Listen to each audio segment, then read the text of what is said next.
Yacht Club. We're about 3 hours east of Los Angeles in the Coachella Valley. Look at how beautiful it is with the mountain backdrop, and we're ready to go. 10 laps or 20 minutes, whichever comes first. Felix Rosenqvist and Scott McLaughlin, they make up the front row, and we see green in the first non-points race in IndyCar since 2008, and there's a crash already. It's the Juncos Hollinger Chevrolet, and they hit Rinus VeeKay. Looks like Will Power involved there as well. Contact so early on the brakes into turn one as there's a battle up front now. Rosenqvist defending against McLaughlin outside of turn two. Wheel-to-wheel diff. There may not be any points on the line, but these guys want the cash, and they are racing hard. I love seeing that aggression out of Scott McLaughlin so early, trying to hold it on the outside of a corner. We've seen a lot of drivers make mistakes in. Caution is out. Understandably so.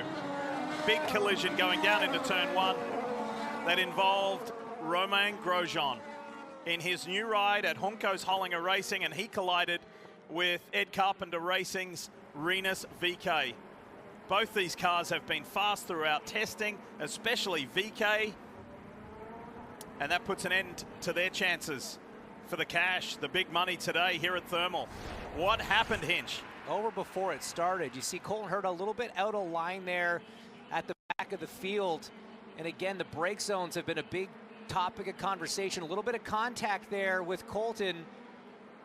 Scott Dixon. It was Scott Dixon that just misjudged the brake a little bit, got into the back of Grosjean. Colton Herta maybe even into the back of Dixon a little. And then as Grosjean shot across, hit Rinus VeeKay, forced Will Power wide. Let's watch on board with Colton. Green.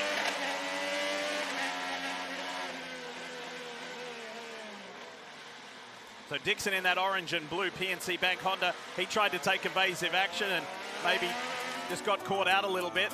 Herta was hustling him from the inside. No points, no worries. They're still racing hard.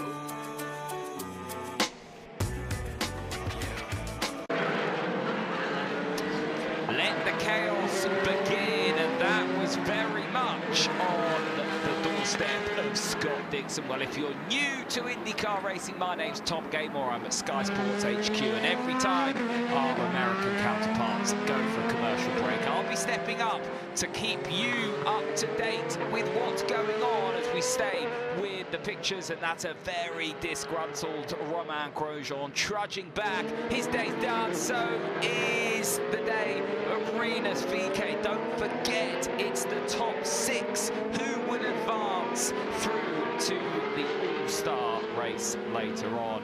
And so with Romain Grosjean and Rinus VeeKay out of their cars, they'll take no further part in the remainder of Sunday's action, and it's a sorry state of affairs. But with this format, with 2 heats, with $500,000 on the line, it was always going to be a bit of a difficult one to judge, and it was Scott Dixon that made that mistake. Heavy contact.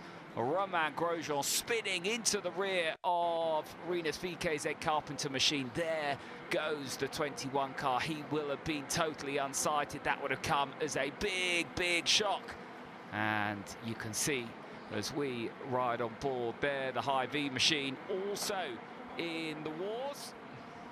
And that's Christian Lundgaard, who will have heavy contact on the side of his machine. So Felix Rosenqvist holding off Scotty Mack. The 33's getting a bit racy down to turn 5.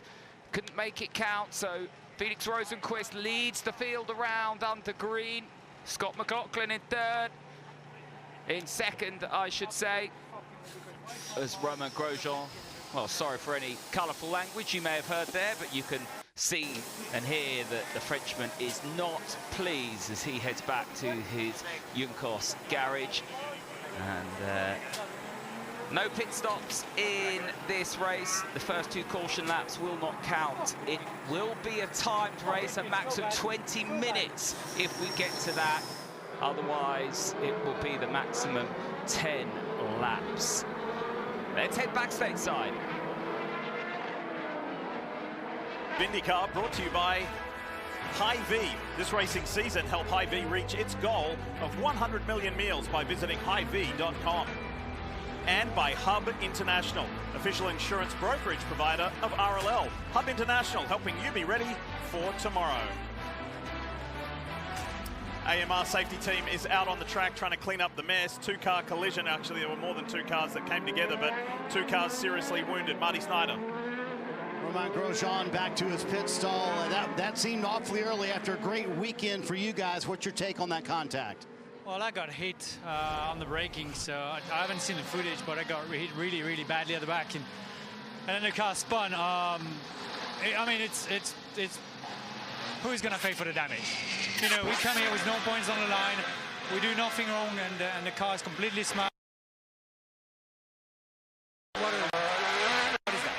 Is this the type of racing we're going to see all day, Romain? I don't know, but it's not what I signed any car for. He is clearly very upset, and he asked me who hit him, and it was Dixon. I said, I think it was indeed the 9 car, Scott Dixon. He told me, quote, that's completely uncalled for. Uncalled for, certainly unintentional. You know, first lap, no one's been breaking down turn 1 there, Diff, so it's hard to judge going into that first lap. First time. Another thing different this week that they're trying, IndyCar's trying new things in this all-star format here. Push to pass was available at the drop of the green, so some drivers on the button, others not. Either way, we'd also saw Christian Lundgaard had some decent contact. You see Kyle Kirkwood there with a little bit of damage on the nose, so all sorts of calamity in that first turn.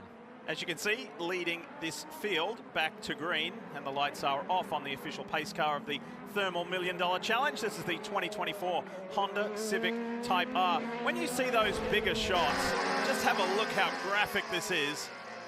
Whew, it looked like a video game of Grosjean just spinning out of control and across and into that green and black car of Rinus VeeKay. Check this out. Unabated, just straight into the young Dutch driver. Not his fault. Everybody dived for cover like Will Power, and things opened up for Grosjean. Is not happy. That's a replay from earlier with the AMR safety team member who was just trying to help him to get back to the right side of the pit wall there. Emotions high, even though there's no championship points on the line. Racing and winning, that's how much it means to these guys. Hey, these are a group of competitive drivers. You put them on a racetrack, it doesn't matter. They're going to go for broke. Now, yellow laps do not count towards the 10-lap feature or 10-lap result, but the clock does run. So now we're heading back green. Ready to go. It has been a really promising weekend here in California for the Swedish driver Felix Rosenqvist, who leads in the Bon Jovi Radio Honda for Meyer Shank Racing. Then Scott McLaughlin, then Joseph Newgarden, and then the Hy-Vee Honda of Christian Lundgaard and Scott Dixon. Back to racing. And remember, Lundgaard did have a little bit of damage. He did have contact there. The left side pod a little bit crunched in, so let's see if the 45 is suffering any loss of pace as a result. Just hearing from race control that Dixon in the PNC Bank Honda, that orange and blue car right there, penalized for avoidable contact, and he's got to drive through. Yeah, pretty easy call there for race control. Just a loss of control from the 9 caused a several car accident, ends their day. That's pretty on par with how race control runs these. We got a drive-through penalty for what happened in turn 1. Let's do it now. There you go. I mean, it's not done. Things can happen in these races, certainly, but Felix looking nicely in control up front right now.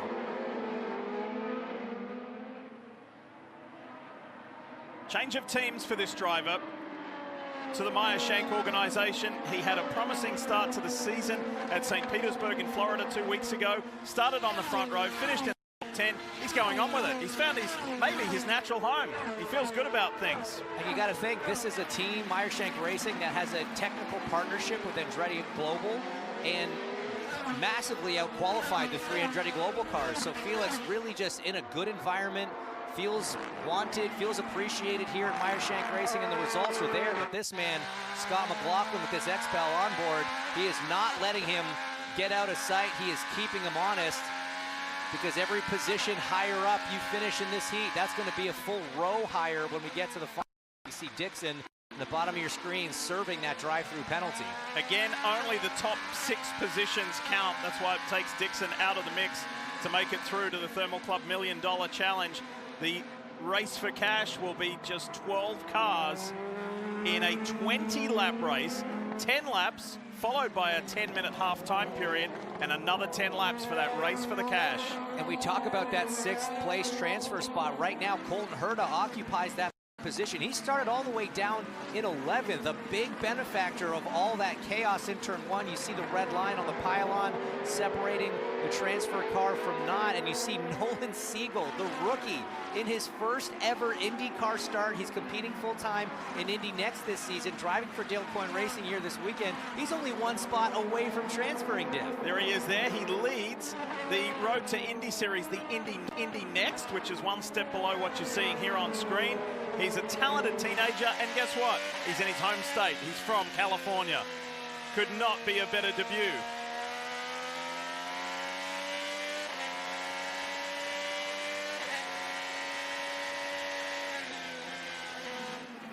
Battles on here. Christian Lundgaard, who has been one of the fastest cars over the weekend in some more than 9 hours of testing. Let's go for a ride with him.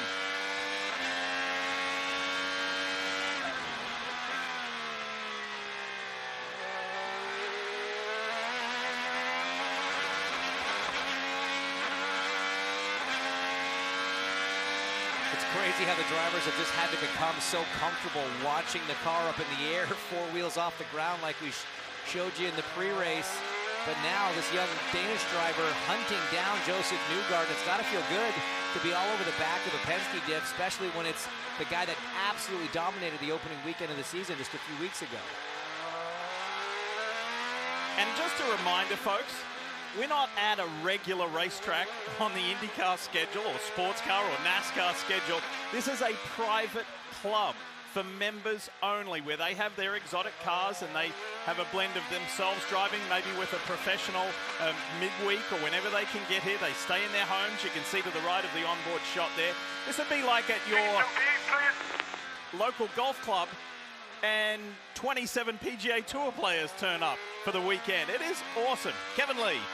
Along with Nolan Siegel impressing, so is Agustin Canapino, who's still only just barely more than a year into switching from touring cars to Indy cars. He told me yesterday, last year when I was here, I was lost. He doesn't need a GPS anymore. He's moved up 3 spots, and they told him he's pulling away from Colton Herta. Marty. Kevin, the driver who barely missed that wreck on lap 1 on the start of the race was Will Power, who fell all the way to the back. He's in 11th right now and has had one of the best cars here at Thermal all weekend long. The problem for Power is, number 1, he is almost out of time. You see him making a move right there around Stingray Robb, but they just told Power a moment ago, remember, it's 10 laps or 20 minutes. They told Power probably only 5 more laps left in this race. It's going to be a race to the clock and not the lap. So Power maybe out of time to transfer into the final race. Yeah, out of time and not really the opportunity. We're not seeing him really threatening Kirkwood the same way we're seeing, you know, the 45 of Christian Lundgaard right on the gearbox of Josef Newgarden, but up front it's all Felix Rosenqvist and the white and pink Meyer Shank machine there. Started on pole, controlled the start of the race, and is really just controlling the pace because, Diff, one of the big topics of conversation so far this weekend has been tire degradation. That's how much of the rubber comes off the tire over a given lap. The more the tire wears and degrades, the slower the lap time gets. And so taking care of these Firestones is so, so important. There's a lot of long, fast corners, a lot of big traction events, pulling out of some of these slower corners that can really wear the tires. So Felix doing a great job of managing that gap, but also trying to not go too fast and punish these tires so they can make it to the end without seeing a 1 or 2 second a lap drop off. This is stuff that dreams are made of. For Nolan Siegel in that white, black and Dayglow car right there for Dale Coyne Racing, he is chasing a driver who he looks up to and admires, who also came out of the Road to Indy program, Colton Herta, a multi-time winner in IndyCar Series, and he's in his first IndyCar race, and he's trying to make it through, make that cut line. You see the red line on the graphic there, to be in the first 6 to go through and participate in the $1 Million Challenge. This is an incredible story. Rosenqvist, McLaughlin, Newgarden, Lundgaard, Canapino, and Herta.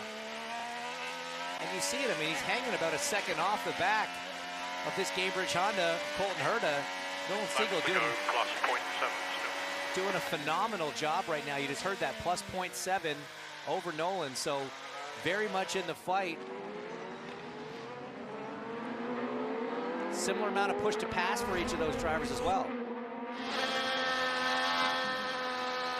Check this out, Will Power on the inside of Kyle Kirkwood. Nice move. What a cool place to pass. Kyle Kirkwood on the over-under.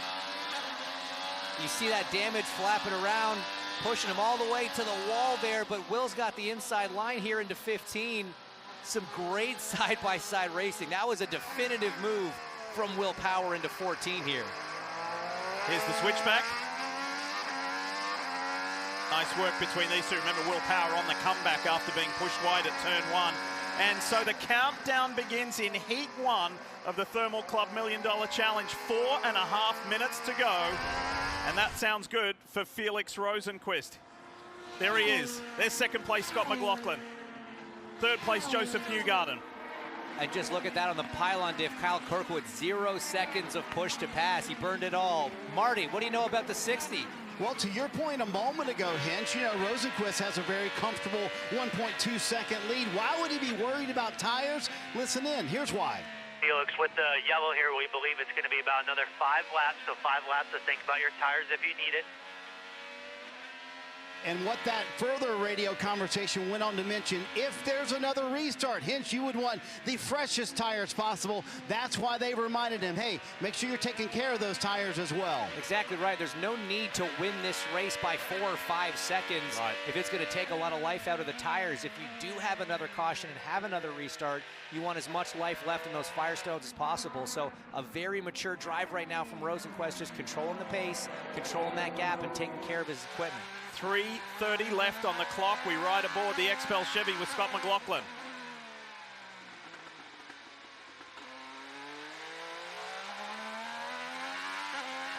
You're pulling away from Joseph.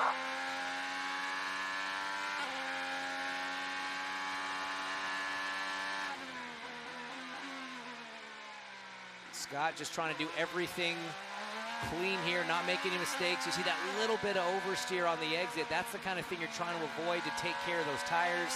Right there, turn 8, that's where all that big accidents happen, the big accidents in qualifying and practice with the Andretti Global cars. We got to say the balance of this car looks pretty calm at the moment. And again, these guys know they just have to be in that top 6 to transfer and have a shot at this big payday. There are 5 different teams in the top 6 positions, and one of them is Juncos Hollinger Racing. Its other car, driven by Romain Grosjean, was crashed out in turn 1, and Grosjean said to Marty, who's going to pay for that crash damage? Well, his teammate could be a good teammate if he makes the $1 Million Challenge and wins some big bucks. That could certainly help with that crash damage. Yeah, it might make the blow a little softer for Ricardo Juncos there, the team owner. But Augustin Canapino just doing a phenomenal job. He's pulling away from Colin Herta pretty definitively. He was over 0.7 of a second faster than the Andretti driver on that last lap. So the pace is genuine there out of Canapino. This track is 3 miles long, and the next time by, they will see the last lap flag, the white flag.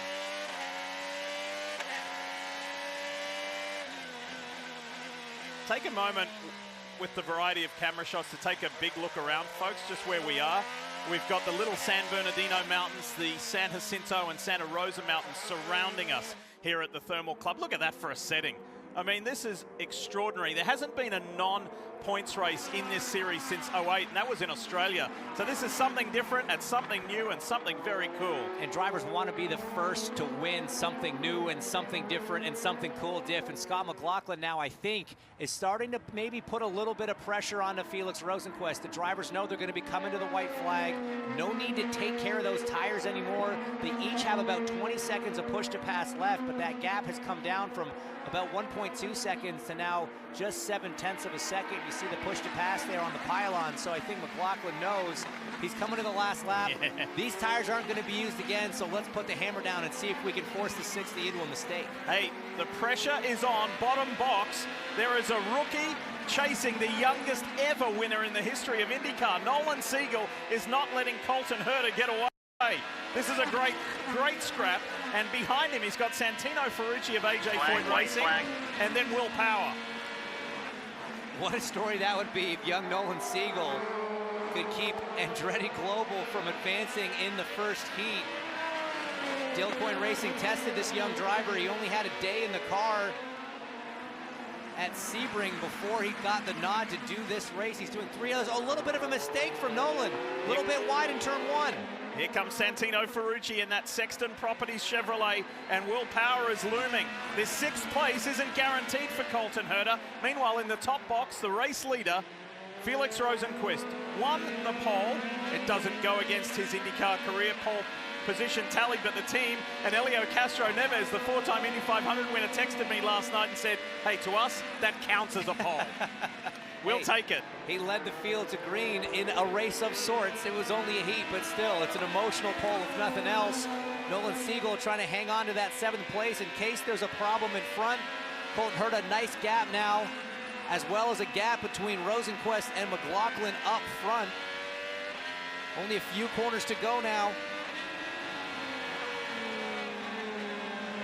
McLaughlin's got it down a half a second. He's heading into the corner where Will Power made the move on Kirkwood. He thought about it, Tim. This is going to be a boost. This is going to be a huge boost for Meyer-Shank Racing and for Felix Rosenqvist. Turn 15, turn 16, and the final turn 17 is waiting. And the stretch to the line is here.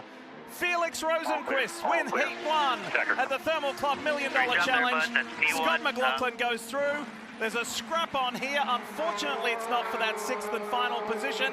That's going to go to Colton Herta. Herta from Andretti Global in the Gainbridge Honda will be the 6th and final driver to go through in that big dash for cash. Up from P11, what a great result. He's rattling like crazy. They had a rough day yesterday, Diff. Kirkwood did not advance. Colton had issues, and then contact for Marcus Ericsson, but what a great comeback to get the car into the final. The race got off to a wild start. There were damaged cars, hurt egos, and a lot of frustration, but up front, the cool Swede, Pro, Felix Rosenqvist, the winner. Oh, we've lost some big names in that first heat, so if you want a little bit of an update as to what's happening, the top 6 will go through to the big show. We've got another heat coming up after this. We'll take 6 from that heat to make 12 in the big show. And if you wonder who starts from pole position in the next heat, it's Alex Palou. He had the fastest of the 2 qualifying heats in terms of time. So if he wins heat 2, he'll start the main event from pole. But let's look at this. Romain Grosjean, gone. Rinus VeeKay, gone. Scott Dixon, gone. Stingray Robb as well, missed out. Kyle Kirkwood, gone. Will Power, another big name, out. And just missing the cut. Nolan Siegel there in his debut race. He doubled his time in an IndyCar. In terms of testing yesterday, he went very well today, but it was the cool, calm and collective Felix Rosenqvist. He's like the Carlos Sainz of IndyCar, isn't he? He's proven himself at top teams. They've not kept him. He's gone to Meyer-Shank, and he started this season on an absolute high. He was box office at St. Pete. He's delivered in qualifying and, of course, this first heat, but he's got to do it again in the main event to win the $500,000. And Meyer-Shank, with that collaboration with Andretti, the top team really when it comes to Andretti entrance, because Colton Herta dropped off the back of Agustin Canapino in that heat. Kyle Kirkwood dropped off the back of Will Power. They had a difficult qualifying Andretti, and it's the Meyer-Shank entry of Felix Rosenqvist that's showing them the way. That said, Colton Herta has made it through to the main event. He will be one to watch. He was the big mover and shaker in that heat. He started 11th and he ended up 6th. So watch out for Colton Herta in that main event. Watch out as well for Scotty Mack, the thirsty threes. He's always up for a good race, and we know Scotty Mack's going to give it absolutely everything. He's been talking that up all week. He wants that $500,000, and Christian Lugard and Joseph Newgard are two names that you could never discount. But now we turn our attentions to Heat 2.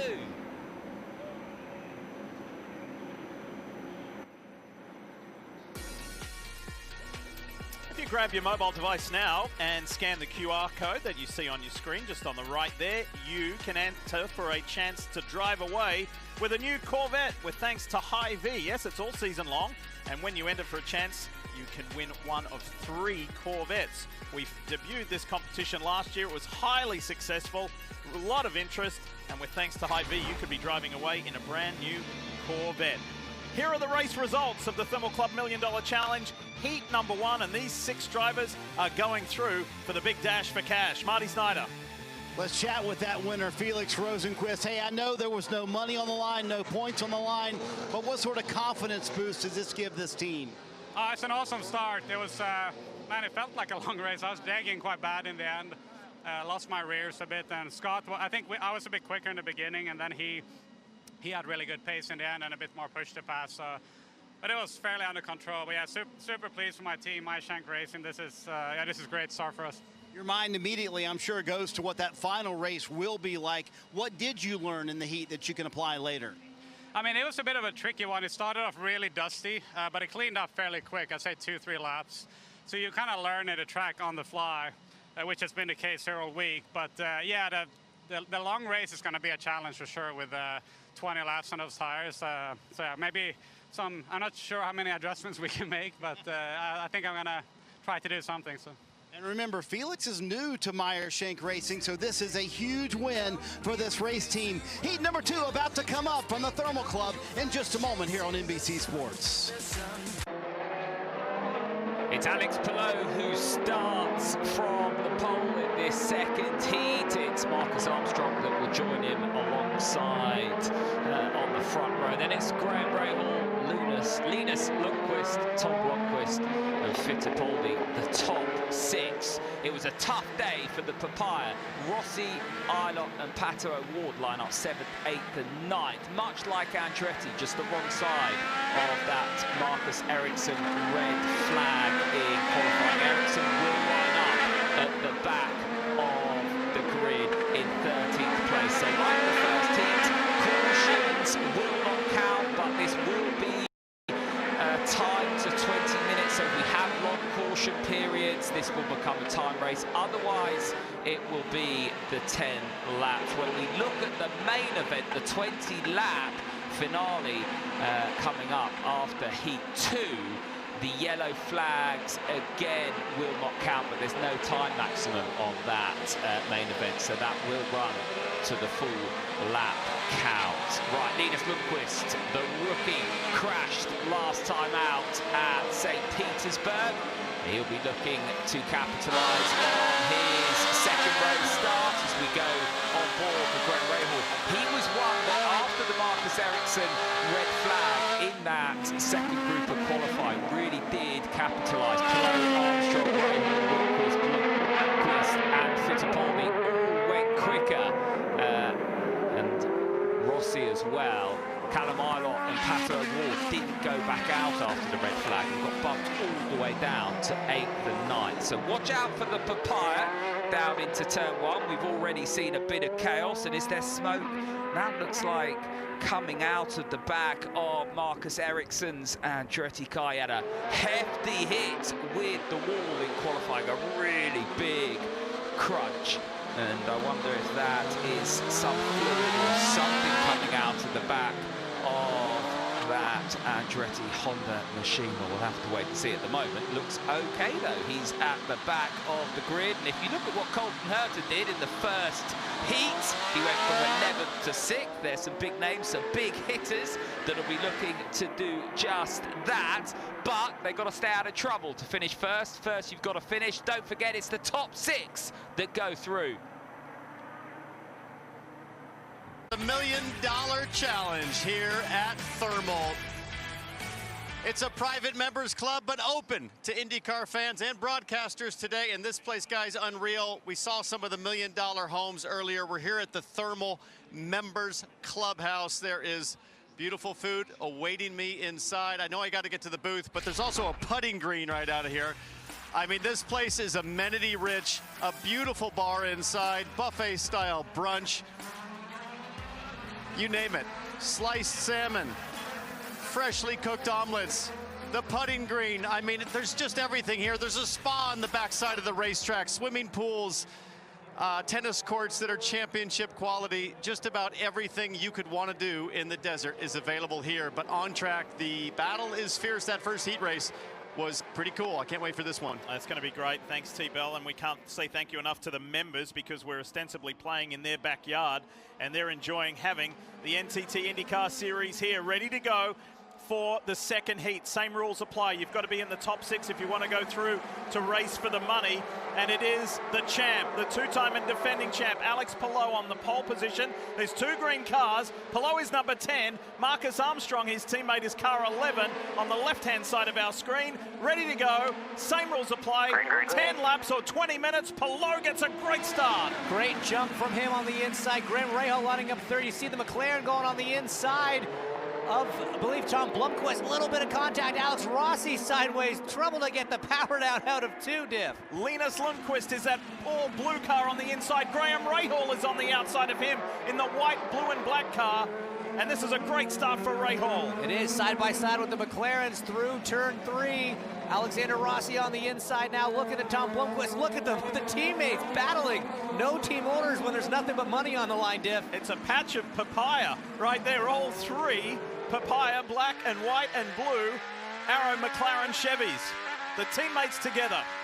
Callum Ilott leading the train right now, filling in for the injured David Malukas, as we see Linus Lundqvist looking on the inside of Graham Rahal.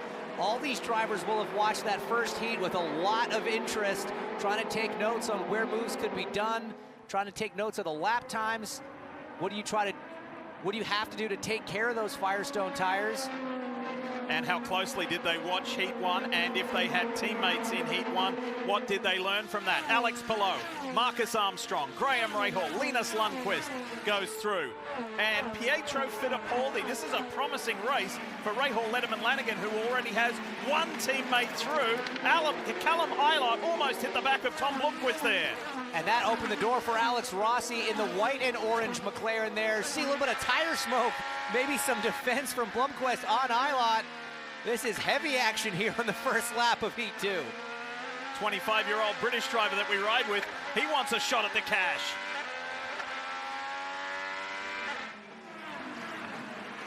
This is where it's getting interesting.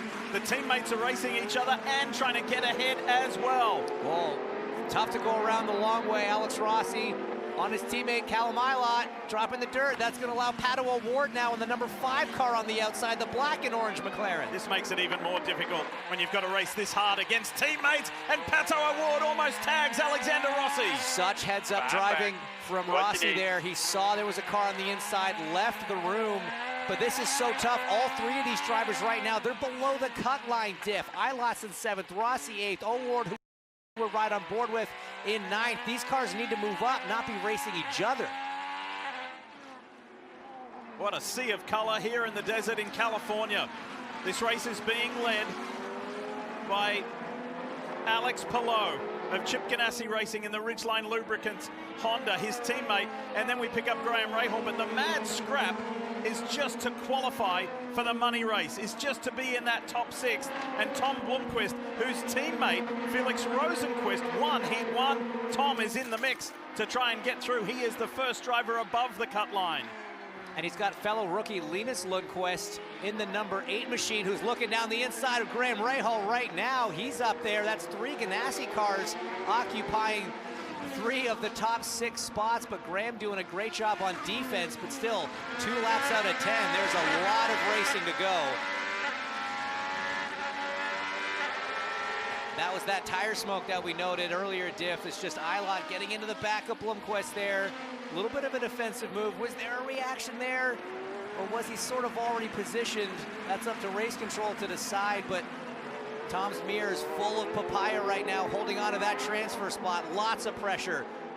Townsend Bell has made it back from the members lounge and putting green, and What do you see that you like, T-Bell? There is a mad scrap here for this 6th and final place. Well, I've seen it. I've tasted it this morning. I am loving thermal, but the action on the track, Kevin, is getting fierce. This McLaren battle for the one transfer spot in P6 that they all want is getting crazy. This is really big for so many drivers. Yes, I know it's an exhibition, but let's start with Tom Blomqvist in that transfer spot. He's new to Indy cars. He's a full-time sports car driver, and he's getting closer to being where he wants to be as we see a little pop out, a challenge for that 7th position, trying to get by Callum Ilott, and Alexander Rossi is going to get it done. How big for Callum Ilott? This is the only confirmed drive he has the rest of the season. He's auditioning for a job for maybe later this year or next year. How big is it for Alexander Rossi? Qualifying didn't go to plan, and now he's just one position away from making the cut to race for the money on board with thanks to Mission Foods.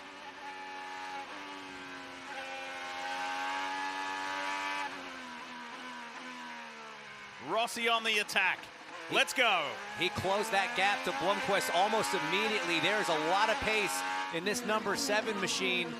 Callum Ilott now has also lost another position to his other teammate, Pato O'Ward, down to 9th for Ilott. But it's all between Blomqvist and Rossi for that final transfer spot right now. You see the push to pass. Rossi's had to burn a lot to get to this point. He's burning some more now. Here we go. Blomqvist he shows his shoulder going into the corner. They almost touch. So he tried to put Rossi off his game there a little bit, and Rossi puts him off the track. That was a little dirty at the exit, and here comes O'Ward. I'd argue it was a bit dirty on the entry from Blomqvist, moving in reaction to Rossi's move, but now he's harsh under attack. 2 McLarens by, the 3rd one trying to make it stick. No points, but a lot of money and a lot of pride on the line. This is rookie Christian Rasmussen in the black and blue car. He wants in on this conversation. Fellow rookie Kevin Simpson in the blue and yellow car tracking him. Let's take another look here, Townsend. Speculation coming into this weekend would be that with no points on offer and nothing to lose, IndyCar drivers would be ruthless, and we certainly see it here, with the favor being returned to Blomqvist. He got pretty defensive on corner entry with Rossi, and Rossi left him absolutely no respect at the exit. And I think race control is going to call that an eye for an eye. I think you're absolutely right. That's just kind of good, hard racing. I give Tom a lot of credit for holding the outside the way he did, but there was definitely a little a shimmy and a shake, as you like to say, on the brakes going into the corner. So I think that one's no harm, no foul. Let's hear from Marty Snyder and Scott Dixon. Yeah, some chaos in Heat 2, but Heat 1 started with chaos, and Scott Dixon, you were at the center of it. What was your take on how that race started? Yeah, it was, you know, there was a lot going on, that's for sure. I think initially Herder and I got into it, and then Grosjean went to the left. I thought he was going all the way to the left, which was going to open up the middle, and then kind of all of a sudden he started to fade back to the right, and then everybody stopped so early. A lot earlier than I thought we were going to, especially with the massive headwind that we got going on. But obviously, you know, don't want to collect anybody and apologize to anybody that was collected in that incident. But yeah, it was all going on in a short space of time, and you know, sometimes that happens, unfortunately. Just like a 6-time champ, Scott Dixon owning up to how it started in Heat 1. Recently inducted into the Motorsports Hall of Fame of America, Scott Dixon, unfortunately, he will not be in the race for the money coming up shortly here on NBC Sports. So 5 laps to go, but for Alexander Rossi, who owns that transfer position in P6 to the final, just 1 second of push to pass remaining. O'Ward only has 6 seconds. So Blomqvist there in 8th has a chance to respond with that extra 50 horsepower that comes with the button. And remember, we heard Felix Rosenqvist talk about, well, we see some action here. That's Kyffin Simpson in the blue and yellow car for Ganassi. Marcus Ericsson on board the Delaware Life car for Andretti Global. Remember, Ericsson had that big accident in qualifying, had to start right at the back of the field.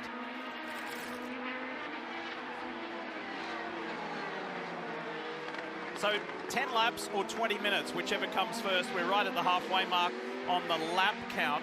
So I'd say that's the way we're going to go. We climb aboard the Alexander Rossi Arrow McLaren Chevy. And I was just going to finish that thought, Div. We heard Felix Rosenqvist, your Heat 1 winner, talk about the degradation, how much fall off in lap time there was from the tires starting to go away.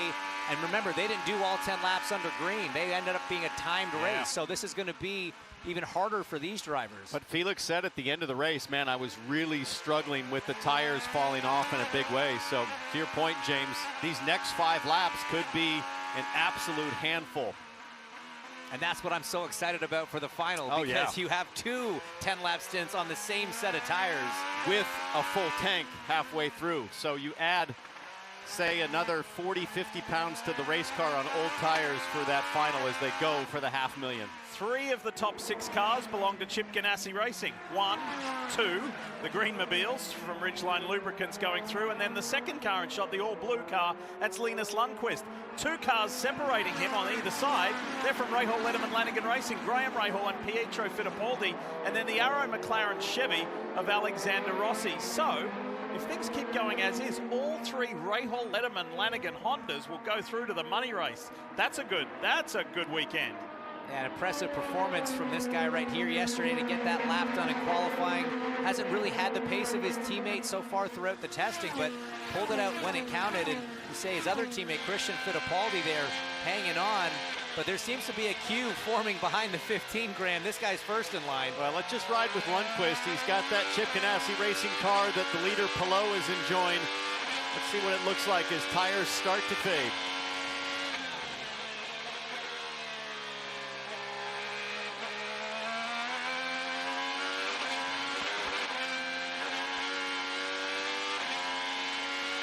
You see when his steering wheel snapped there a little bit and he caught it? That's at 130 miles an hour. That's awesome.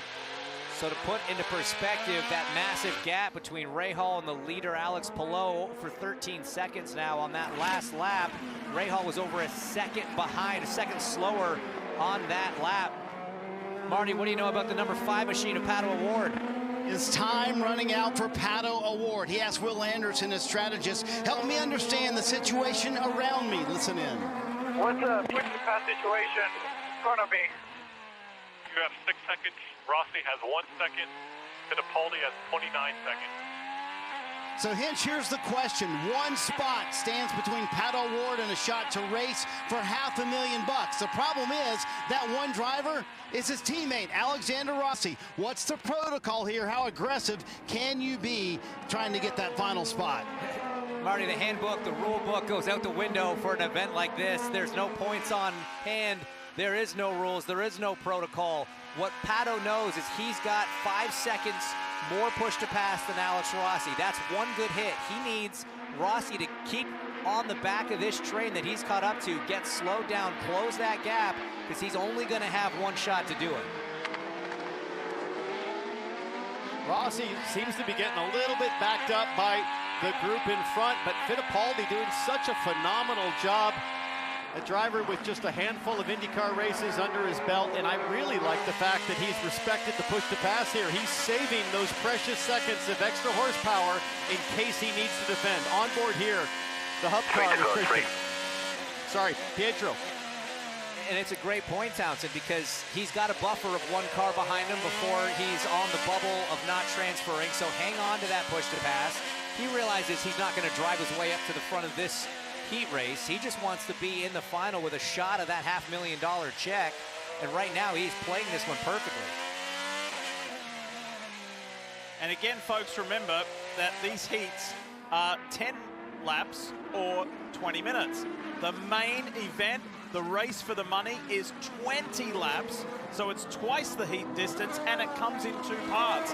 There's a 10-minute first portion, followed by a 10-minute halftime break. Then we go into the second portion, and as the boys have mentioned, you're not allowed to change tires in that second half. That's when things are going to get slippery and interesting.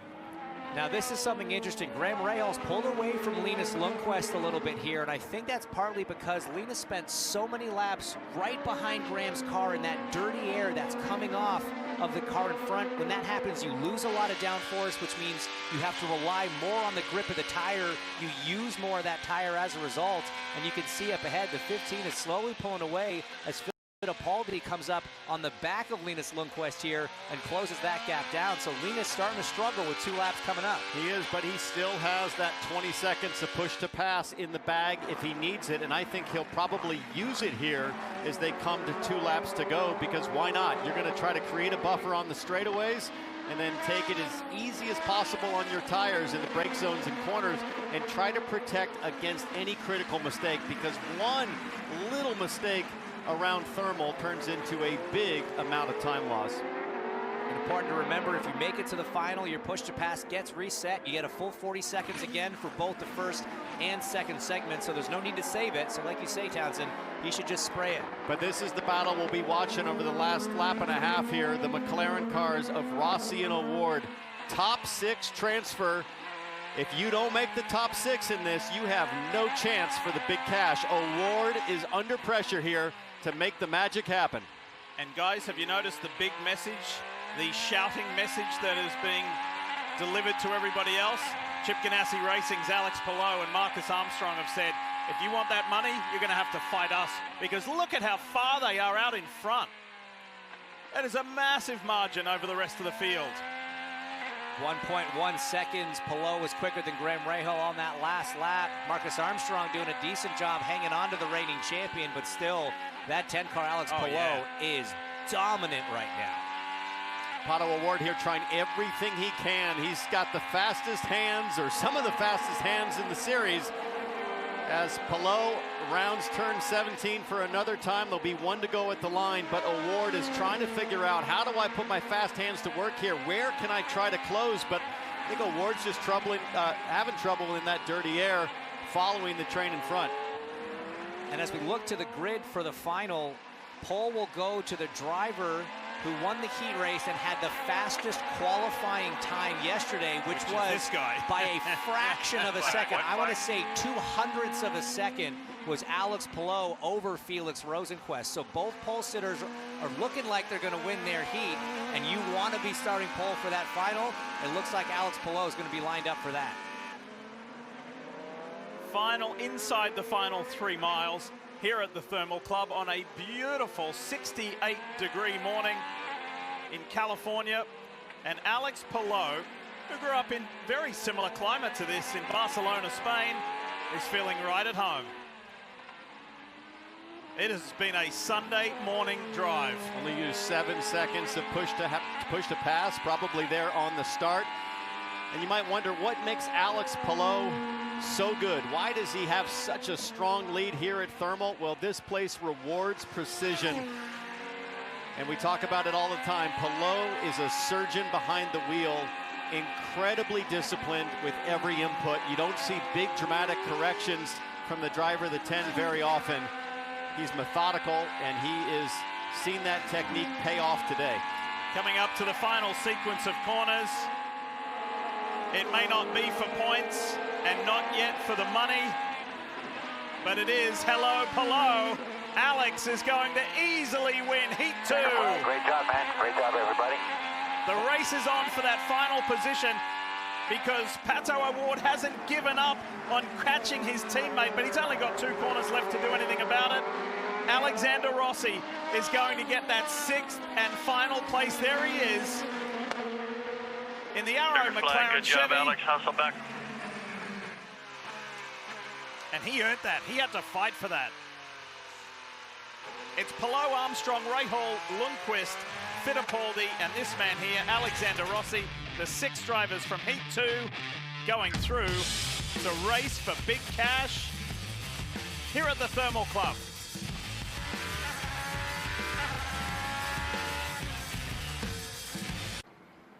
Your top 6 making the transition: Palou, Armstrong, Rahal, Lundqvist, Fittipaldi and Rossi. Rossi on that big move to transition on Tom Blomqvist. He will be disappointed that he got shuffled back to 8th. It was really close on that bubble from Fittipaldi, Rossi, O'Ward, Blomqvist down.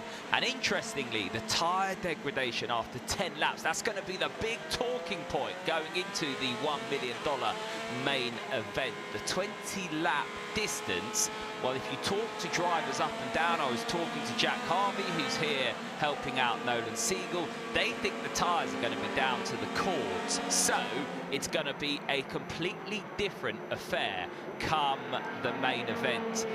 The tyre degradation is going to be huge, and the drop-off is going to really challenge some of these teams and drivers. I've just tweeted the only team to get all of their cars through to the main event, Rahal, Letterman, Flanagan.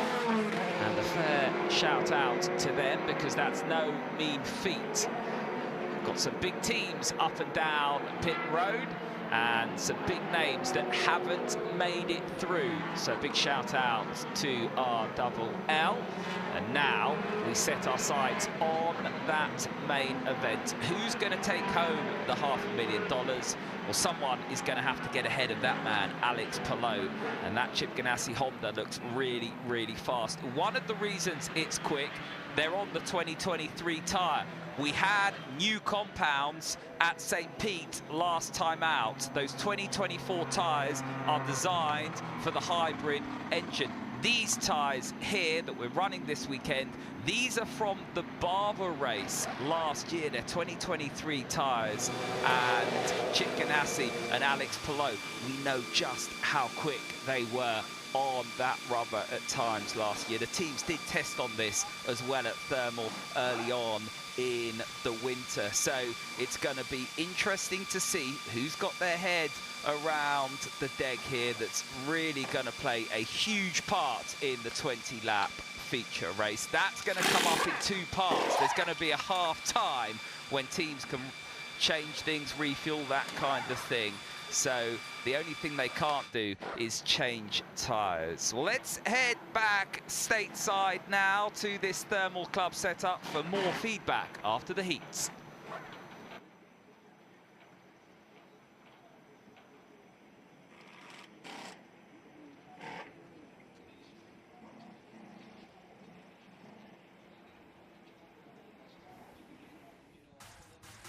Quick reminder that American Legion is dedicated to helping veterans through their toughest times by creating an outlet for vets to be the one to ask, listen, and reach out for help.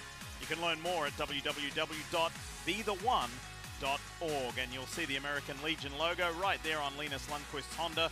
Chip Ganassi Racing representing the Legion and also helping spread a really important message for our vets.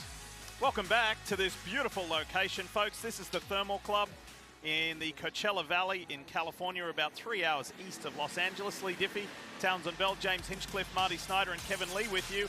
And speaking of names, here are the 6 names going through to the main event. Yeah, really impressive runs from the number 8 and 30, Lundqvist and Fittipaldi.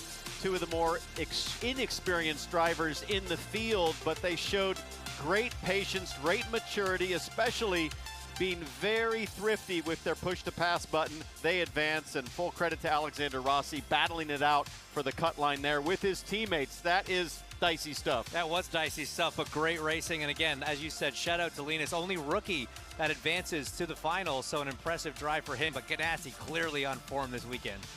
If you were to say that Scott Dixon and Pato O'Ward would not make the $1 Million Challenge, that is something, but neither of those star drivers do not. But Alex Palou just dominated that second heat. Let's learn more about the Spaniard's driving style.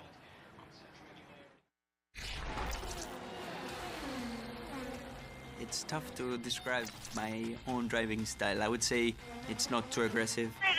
Let's go! I wouldn't say he's the most aggressive racer, but he's just smart. Alex Palou, the champion. Alex Palou, precise. Always seems under control. He slides right across Pato O'Ward. Very well-rounded. Alex has a good mix of everything. He's very good at driving a car in low-grip situations. Good finesse. You don't see him crash very often. What he's especially good at is to drive fast without being hard on the material.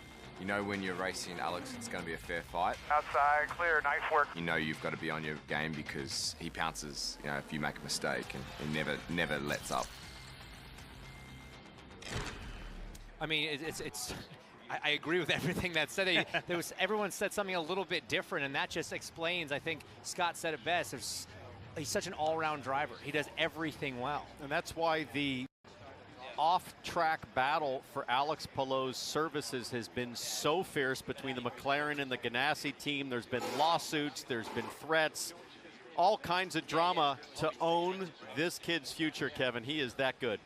Let's talk Firestone Tires in what is a very unique weekend here with 9 hours of testing and then a race event. Corey Williams is one of the Firestone engineers. So how is this different from a normal weekend? Like you mentioned, with the kind of the condensed weekend and multiple races too, so we brought a primary tire, typical road course construction, a little bit softer compound, but you'll notice too that we don't have the alternate tire this weekend as well. So let's get into what we're going to see in this 20-lap 2-segment feature coming up. And there's been a theory been floating around. If you're starting in the back, there's going to be a caution. Could you just ride around 10 seconds off the pace, save tire life? What would that give you in the second half of the race? Could you be significantly better? well, that's the difficult part with being a design engineer for tires, right? There's always trade-offs. So you have compound that we brought here, a little bit softer, provide more grip, but you can have a little bit higher rate of wear. But what we've seen so far out this weekend, good performance, good wear rate. So it'll be very interesting to see what they do. Hey guys, there's definitely strategy involved. So if you're not starting up front, you might see some people hold back in this feature to see if they have better Firestones in the second half, Lee. It's going to be a main event with a lot of money on the line in two halves and a race of two very different halves. And again, there will be a 10-minute break in between in this 20-lap main event, the Thermal Club $1 Million Challenge. It's going to be a lot of fun.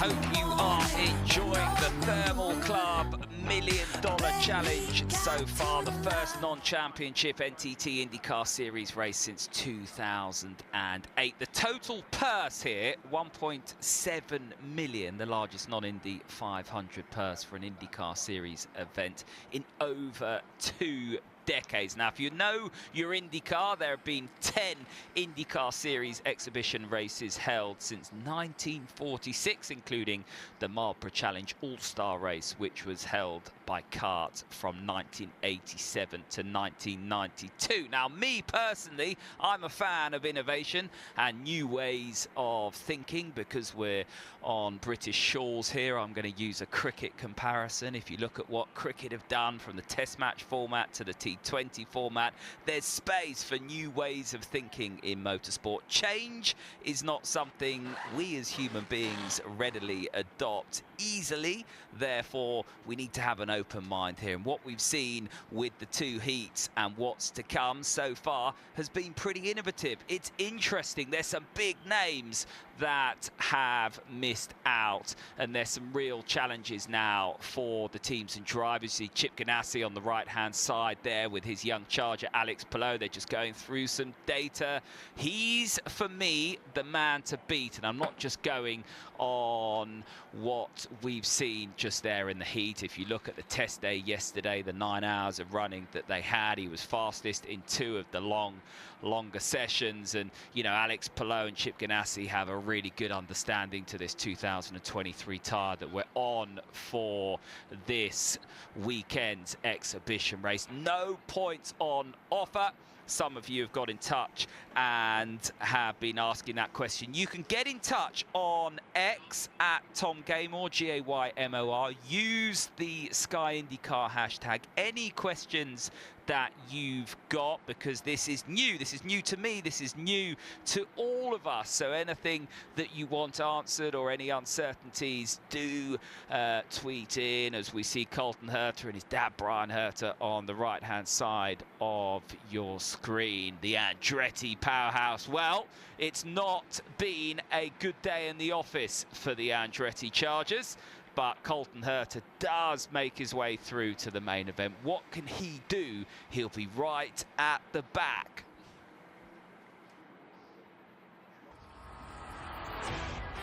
You're watching NBC's coverage of IndyCar, brought to you by Hy-Vee.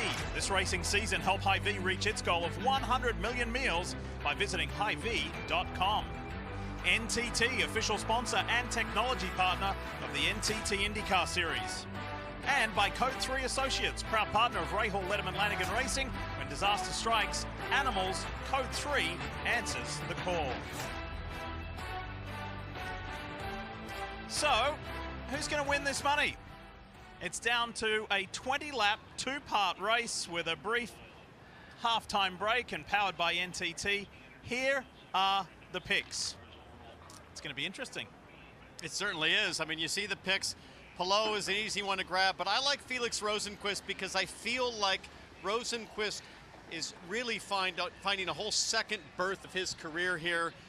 On pole for his heat race, he held off the hard-charging Scott McLaughlin there to take the win, and I think he'll be aggressive. I think he'll be elbows out, and he knows he has to get it done early because if he lets Palou get to the front, I think Palou's going to check out. Look, the computer picks Palou. NTT has picked Palou. The intelligence, the logistics, the data picks Palou. Oh, easy up, easy I look up. at how he controlled that second heat, how well he took care of those Firestones. We've talked about this ad nauseum over the weekend. It's going to be the key, and I just think your guy, the surgeon, is going to be so good at taking care of those tires. And very quickly, I went for McLaughlin because I like the way he finished that opening heat. He really closed in on Felix Rosenqvist and looked stronger as the race went on, but we've got to go twice the distance, of course. As we join Marty Snyder, what you got, Marty? So, Lee, we're talking about all this tire conservation here and what you can do in these first 10 laps. There's a lot of conversations, Kevin mentioned a moment ago, in the first 10 laps, taking your time, saving your Firestones, right? So I have two different blocks of cheese here. I thought, what's the simplest way we can explain this? So this is my new set of Firestones, and I'm going to be up front, and I'm going to run really hard, and I'm going to take a lot off my tires because the surface here at Thermal, with all this desert sand and the wind, it's very tough. And that's what my tires look like when I run hard for 10 laps. So let's take it easy if I'm starting in the back like Colton Herta, and let's go easy in those first 10 laps or so. I can even run 10 seconds off the pace and not go down a lap. And then I'm starting the second half, the final 10 laps, and racing for $500,000 on tires that look like that. So Hinch, do you want to start the second half on tires that look like this when you've taken it easy for the first 10 laps, or tires that look like that when you run as hard as you can for those first 10 laps? I'm going for that fine grade, you know, that light grading on that cheese. But no, you're absolutely right, Marty. The idea of taking care of those tires, if you're at the back of the grid anyway, for that first 10 lap segment, that's something that's floating around the paddock. People are really considering this. Listen, I don't care what my tires look like. I want to get to the front, and I want to stay there and own that position. And I think if I get there, I am going to do anything and everything to get the cash at the end of that 20 laps. But you've seen how intense this is. There may not be any championship points, but there's a lot of money, a lot of pride. They want to win it. It's going to be a classic final coming up.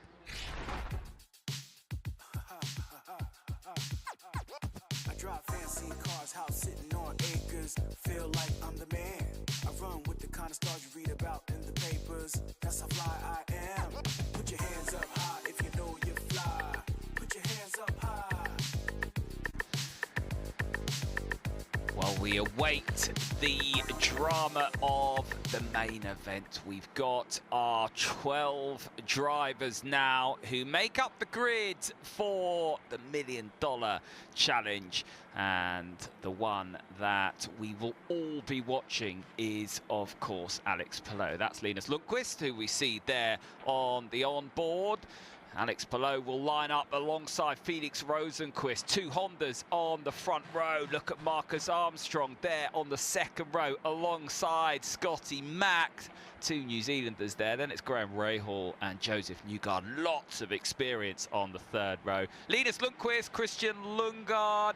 Well, they line up there ahead of Pietro Fittipaldi, Agustin Canapino. Big shout out to the Argentinian, doing well. And then Alexander Rossi and Colton Herta, the former teammates at Andretti, at the back of the grid. Now, if you're wondering what happens next, it's going to be a 10-lap, 20 laps split into two 10-lap segments. So we have a half time if you like. That 10-minute half-time break after lap 10 allows us to refuel the cars, adjust front and rear wings, wickers, tyre pressures.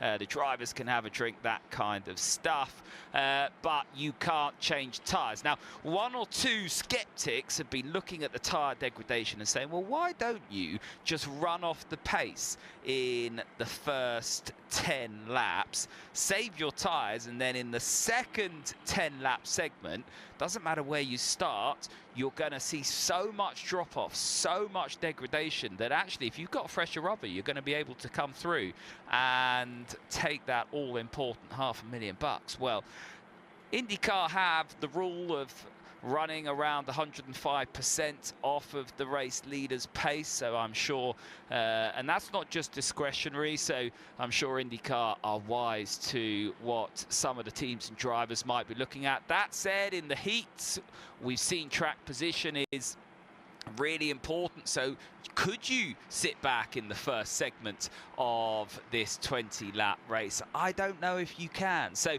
there's a few unknowns, and as we know, with new formats, new events, new ways of thinking, tactics, strategy, that kind of stuff, people like to try different things. Well, what are we going to see when the green flag drops?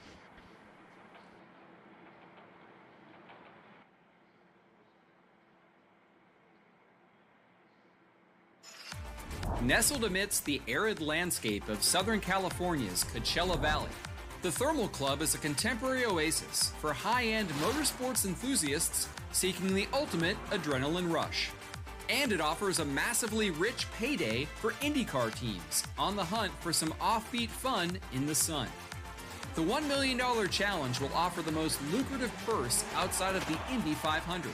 And in a nod to the all-star events in other sports, IndyCar is pulling out all the stops to showcase its drivers and teams. Caution laps won't count. Push to pass is plentiful. It's a new twist on the region's illustrious racing history. From Long Beach to Riverside to a high-stakes duel in the desert. Yes, it's IndyCar's turn to enjoy an all-star race format here in the California desert, and reminding you of what is at stake and how this is going to play out. The main event, the race for the money, it's over 20 laps divided into two segments. There'll be a 10-minute half-time break. And this is going to be interesting, and it's going to be two halves with two very different stories to tell when we line up those 12 cars for the money. And the 12 cars, yes, coming down from 27 cars who started the heats down to 12, and the two respective heat winners, Alex Palou and Felix Rosenqvist. Now, if you didn't hear Hinch bring this up before, the reason why Palou starts on the pole, because he won his heat, and he was the fastest of the two best qualifiers. How about row 4 there? Lundqvist, the rookie, Pietro Fittipaldi with just a handful of IndyCar starts. That's some youth and inexperience right in the middle of the pack, but they will be aggressive because $500,000 is a big deal for a young driver. And this is a big deal to have a non-points race in the NTT IndyCar Series. It hasn't happened since 2008 at Surface Paradise in Australia. T-Bell was in that one. Hinch, you've never done one of these non-championship points races, but it has a really special and exciting feel about it. It does. It's still something drivers want to win. You know, I would have loved the chance to have been part of something like this where there isn't the same kind of pressure, the same kind of consequences maybe of a mistake. You can really just push flat out. And I also love that IndyCar has taken the opportunity here to try new things. Push to pass in qualifying, push to pass active as soon as the green flag drops. A couple of these things that, you know, maybe end up in the full race weekends one day. Townsend lives here in the state of California, and your state has done a really nice job at hosting this, and so too, again, we say thank you to the members here at the Thermal Club. For now, we join Kevin Lee. Kev? Barry Wanzer is the strategist, one of the team managers for Chip Ganassi Racing with Alex Palou. I think your driver is maybe as good or better than anybody managing tires. What do you have for this unique format? Yeah, it's going to be an advantage to certainly take care of the tires. We need to get through the start.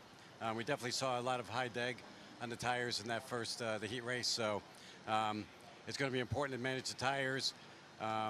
Then we're going to add the top back off for the fuel for the restart, so it's going to be quite a bit more weight added back to the car on the used tires for the last 10 laps. So the tires are it's what the race is about right now.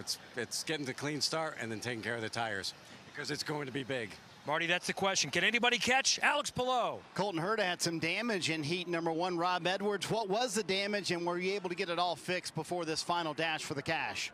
Yeah, so front wing was a little damaged. We're down on COP in that first heat because of that, and then a little bit of side pod damage from some wheel to wheel. So yeah, changed the front wing and taped up the side pod, and because we were starting at the back of our heat, no harm, no foul, and hopefully that'll put us in better shape for the final.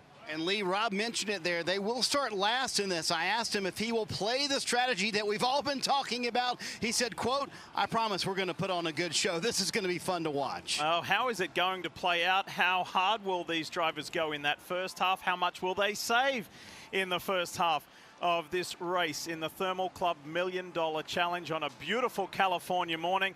It's going to be awesome. So for the race fans who are here at the venue, and for those of you watching here on NBC Sports, time for the command for this $1 Million Challenge. Please welcome the Grand Marshal, Riverside County 4th District Supervisor, Manny Perez.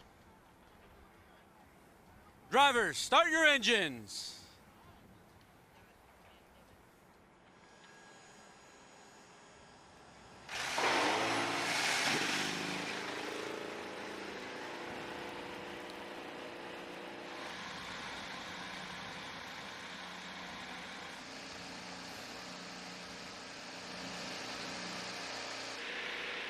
There we go. That's what we like to hear. The engines are fired, ready to go. 12 IndyCar drivers in this Thermal Club $1 Million Challenge. The total prize purse over $1.7 million. No championship points on the line. That doesn't matter. They want the big bucks. They want the big bucks, and this has already been a day filled with aggression, some drama, and a no-holds-barred approach to winning the money. Heat 1, look at Colton Herta trying to duck to the inside. He gets some shade from Scott Dixon. Dixon into Grosjean, and Grosjean collects at least a couple other cars. VK out, damage to the 45 of Christian Lundgaard as well. You see the onboard here from Colton Herta, just a traffic jam. Look at power. How good was this to avoid any contact? And Scott Dixon was penalized for that. Romain Grosjean and VK out immediately. The race winner was Felix Rosenqvist over Scott McLaughlin to Heat 2 if you didn't catch the action. All Palou from the go. You saw some teammate action. Alex Rossi here making moves to get into that transfer spot, but it was all the Ganassi cars up front. Yeah, and I think this number 10 of Alex Palou, he's got the technique, he's got the team to win. The question is, will he have the good fortune on the opening lap? Can he stay out of trouble? You can't control what happens behind you, but if somebody gets next to Palou, how does he play it too wide around these corners that can be super slippery offline? And he's got to remember that the other drivers also aren't thinking a long-term race. Hey, we can get him in the pit stops. You have to go for it. Time now for the Honda track preview to take a closer look at this 3-mile Thermal Club track that is truly unique. Oh yeah, nestled into the Coachella area here. Thermal is something you've just never seen before. A private motorsports country club, private pavement they like to say here. Down here in turns 2 and 3, tough to pass. You can make a big mistake in many places, James. You sure can. We've seen drivers be caught out all over this racetrack, especially late in a tire run. This turn 8 section caught out a few of them. But this section here coming up, turns 10 to 13, the most fun area of the racetrack to drive an IndyCar. If this place has a spa, tennis courts, swimming pools, a members club, 5-star dining, golf has Augusta, racing has Thermal. It certainly does, and Hinch and I believe you've sampled it all.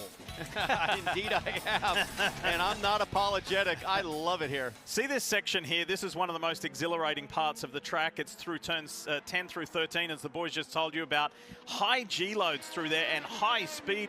Will Power, an Indy 500 champion and 2-time series champion, was telling us just last night over dinner, that is seriously taxing on the body, and you've got to be in it here, fully focused if you want a shot at that $500,000 first prize purse. If you want any shot of this $1.72 million total prize pool, it's going to be really interesting.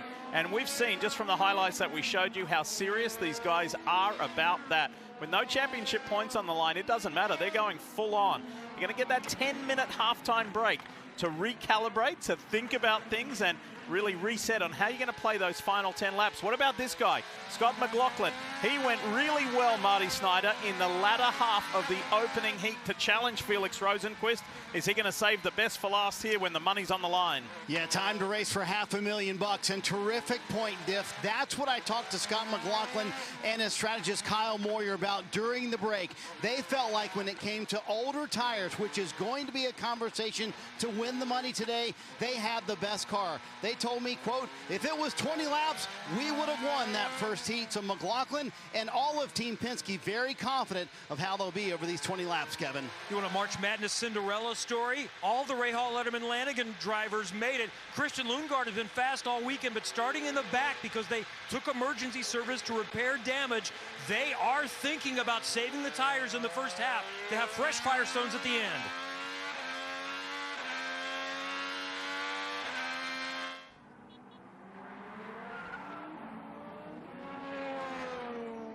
Look who's here.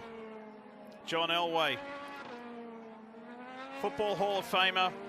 This place is special in so many ways. It's been a really fun weekend. Again, we thank the members of this club because we're playing on their playground. And not everybody here who owns one of these multi-million-dollar homes are necessarily into motorsport. They enjoy cars. They enjoy the finer things of life. They enjoy this beautiful locale. Have a look at where we are. But this has been something different, and I think it's definitely spiked their interest. Oh, absolutely. I think if they weren't hardcore racing fans to begin with, they will leave this weekend with a serious appreciation for IndyCar as a series and what world-class drivers are capable of. I've spoken to several members, James, that can't believe the speeds that they're achieving on this private country club where they've done laps and now they know how fast these guys are. How about the strategy for the pole sitting car of Alex Palou? Here's Barry Wanzer, his strategist. Yep, just a reminder, you can use all 40 seconds in this 10-lap segment because nothing carries over. Copy. So you can be greedy when you need to. Are you ready to go?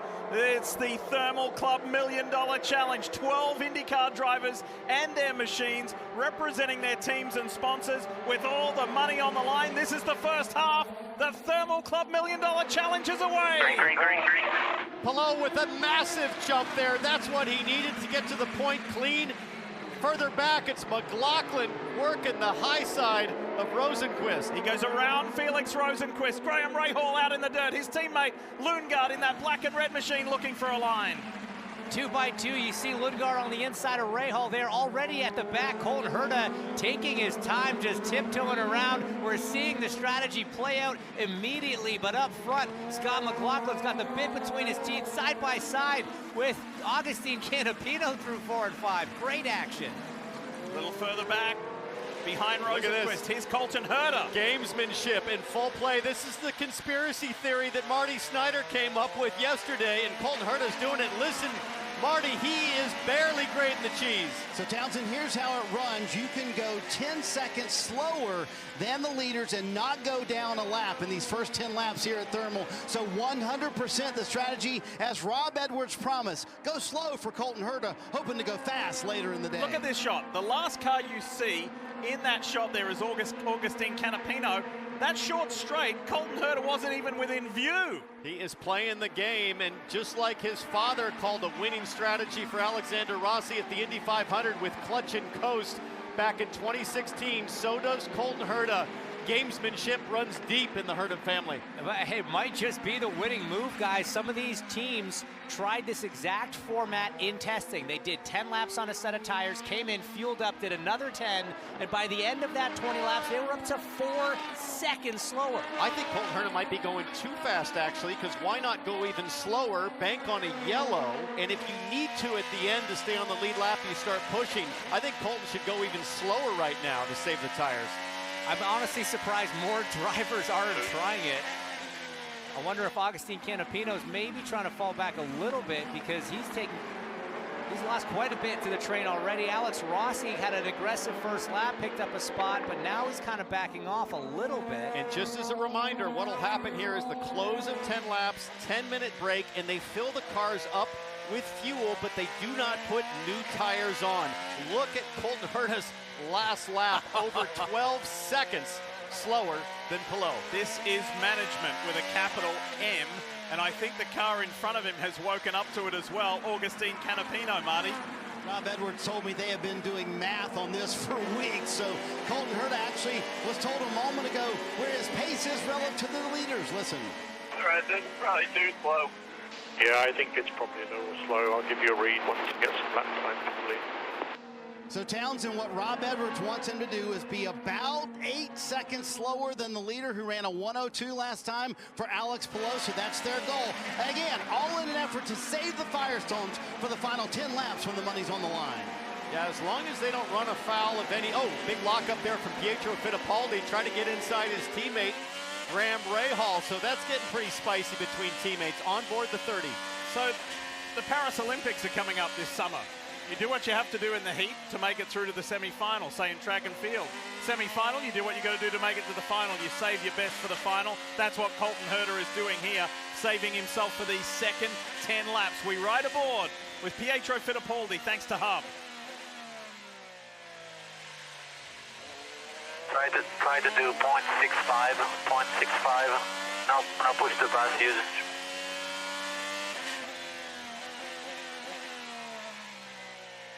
Almost sounds like Pietro Fittipaldi was getting a fuel number from his team. Yeah, you have to drop to the back. Try to stay in the lead lap, please. Okay, so they're bailing right now, Kevin. I think they're telling Pietro Fittipaldi, drop to the back, but stay on the lead lap. It's a late call to go to the Herta strategy, Kev.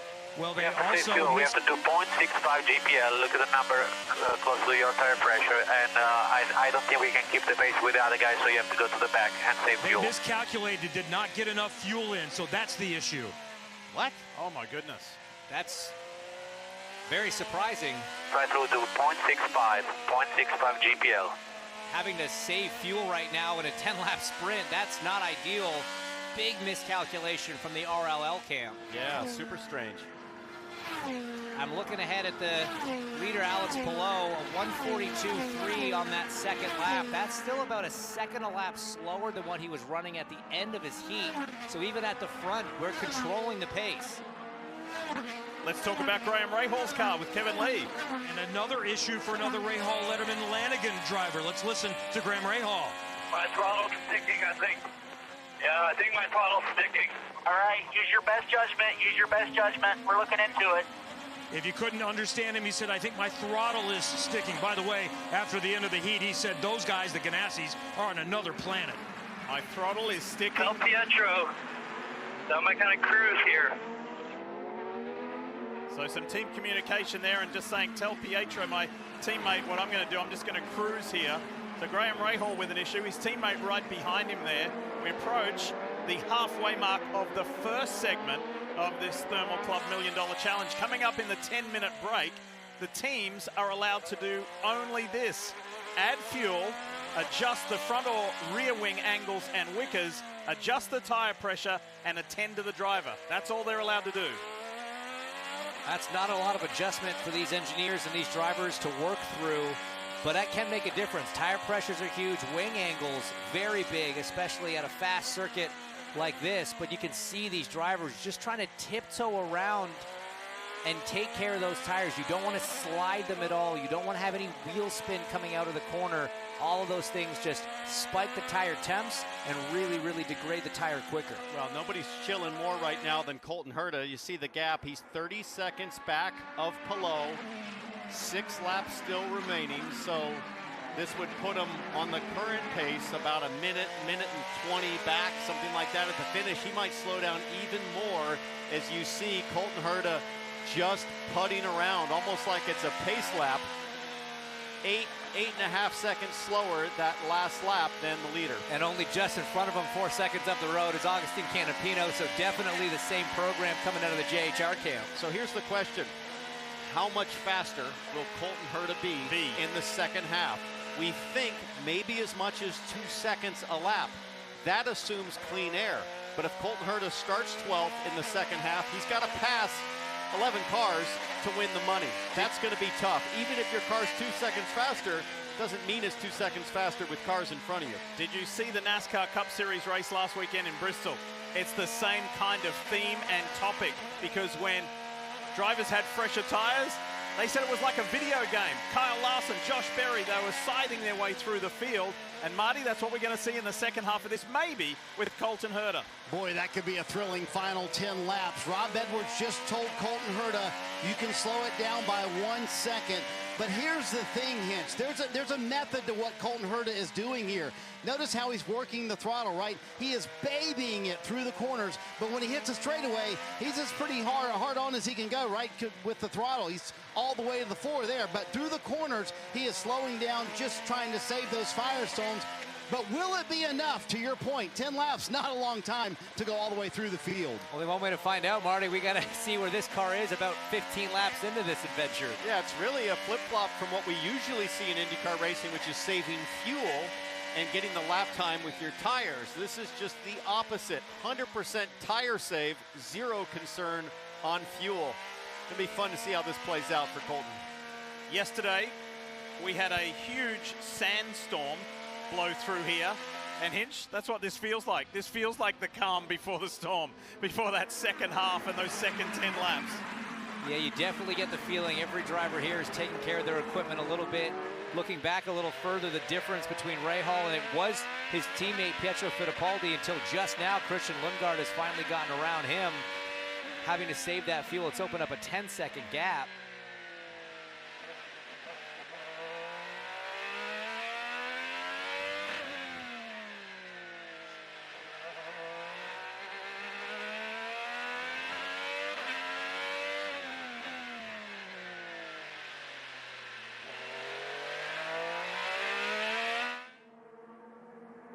What a view for the Thermal Club members from their respective balconies. Watching IndyCar's best here, 12 cars go at it in the Thermal Club $1 Million Challenge. So we're now easing our way towards the halfway point and the halfway break of 10 minutes. There is a massive game of cat and mouse going on here. Not so much for Alex Palou, though, at the front. This is just controlling the point. He'll be managing his tires, but he will not want to relinquish the lead. You saw it at the start with the jump that he had by controlling the pace for the open. If you get to the front here, James, you are in control. You can choose to drive in a manner in which you back up your competitor a little bit, force them to burn their tires running in dirty air with less downforce. So everything in control here for Palou. The driver of the green 10 is going after the big green, just 14 laps away. And that's just it. Even right now, Scott McLaughlin won't want to be much closer than 1.3 seconds to the back of Alex Palou's car because of that dirty air, because of that loss of downforce. So Palou's sort of setting the pace at this point, and everybody behind him is trying to keep that air bubble in front of them of as clean air as they can just to take care of the tires. A little bit processional at the moment, but I think that means everyone's just going to unleash in the second half. That's a good PSA. Yeah. There will be more action in the second half. Stay tuned. This is definitely going to get a little more spicy. Kevin? So Alex Palou is just told by his strategist, Barry Wanzer, the last four are just cruising around, saving tires. So my question, Hinch, Townsend, why doesn't Palou back up and see if McLaughlin actually wants to pass him, or if he's just kind of wanting to ride around in second right now? He's doing that. I mean, Alex Palou just turned a 142.9. For the pace that he's capable of, he is nursing it. He's looking in his mirrors. He's thinking about minimizing any tire scrub, especially through turn 9 in these high-speed S's. You're really just driving right to the soft limit, if you will, of the Firestone tires. I think what'll be interesting is with maybe 1 or 2 to go, Kevin, does somebody try to make a jump and get a more valuable starting position for the second half? I don't see it just yet, but even in the back, does Herta jump Canapino at the last second just to get to the inside lane for the restart after the break? On board here with Herta, he's almost a minute back of Palou. Let's just take a couple corners and see what it means to save rubber.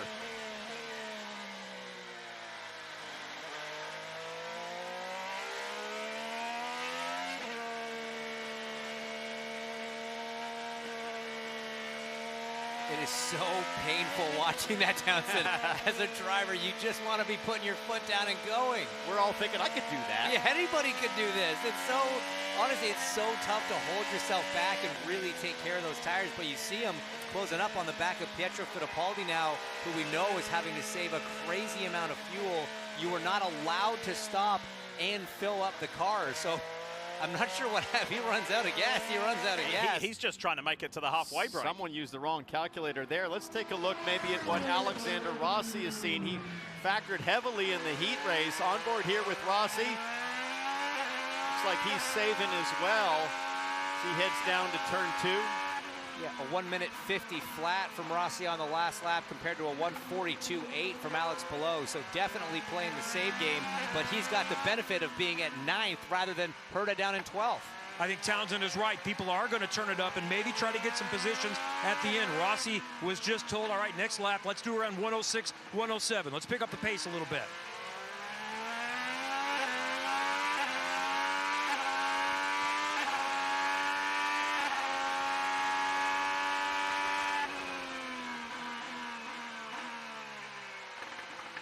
Okay, so next time by, they're going to know that they're within 1 lap to the halftime break.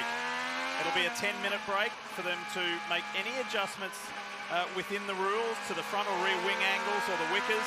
If they want to adjust tyre pressures, they're not allowed to change the tyres. And that's what's going to make this second half of the $1 Million Challenge interesting. And they will be a lot closer, and they will be racing. There's not going to be any tyre management as far as to the extent as we're seeing in this opening half.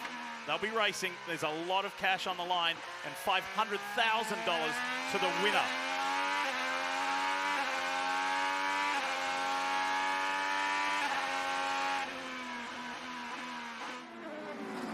Here's the Ridgeline Lubricants Honda for Alex Palou. Chip Ganassi racing, the 2-time and defending series champion. He's on his way home to the halfway point, to the halfway mark, and that brief break. This guy led 2 of the 4 open test sessions. If you haven't been with us earlier this weekend with our coverage live on Peacock, there was an enormous amount of on-track time, more than 2,300 laps turned, more than 9 hours available to the teams and drivers to test in an open and free format. Do as many or as little as you want, test what you like, use it as a test session for this $1 Million Challenge, or use it as a test session for the upcoming Acura Grand Prix of Long Beach and the rest of the NTT IndyCar Series. Before we went into qualifying mode yesterday, and Palou dominated 2 of those 4 sessions. He drives with a big picture mindset always. The champion from last year had the worst finish on the season. He's all about grabbing points, and today it's all about trying to grab the cash, thinking through every single minuscule detail of what he needs to do to make this happen, whether that's behind the wheel, strategy with his team, the setup with his engineers, and quite frankly, I think that's where this team has made the difference this weekend. This car is handling so well. New tires, old tires, doesn't matter. Kevin. They were just trying to get to the break where they could fix the throttle, but Graham just said, it's stuck now, I'm dropping back. Let's see if he comes to pit lane this next time. He's struggling at the back. Palou completely in control out front, a 1:44.7. It's comical now how much he's backing off, and McLaughlin just staying in lockstep, keeping that 2.5 barrier, plus or minus a few tenths. Graham should just hang out. I mean, anything to stay on track, really. There's no reason to come to pit lane. Just pull the clutch in if you have to. Just try to stay on the lead lap and see if they can fix it in the break. Well, I guess we'll follow that story with race control, right? And the officials, will they let him do emergency service, you know, in the break? Well, the last thing you want is a driver saying the throttle's sticking. Oh, my goodness. The officials saying, sorry, you can't fix it. You're just going to have to tough it out. There he is.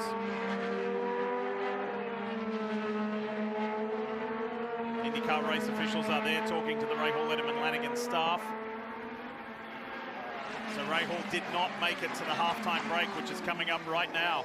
As soon as Alex Palou crosses the line, he's almost at the end of the lap. Down this straight towards turn 15 and 16 and 17, this is the closing sequence. Now when they're running at full speed here, this is a brutal section through here. They do a Supercross style jump right there. They've been getting airborne all weekend, and this marks the halfway point for Alex Palou.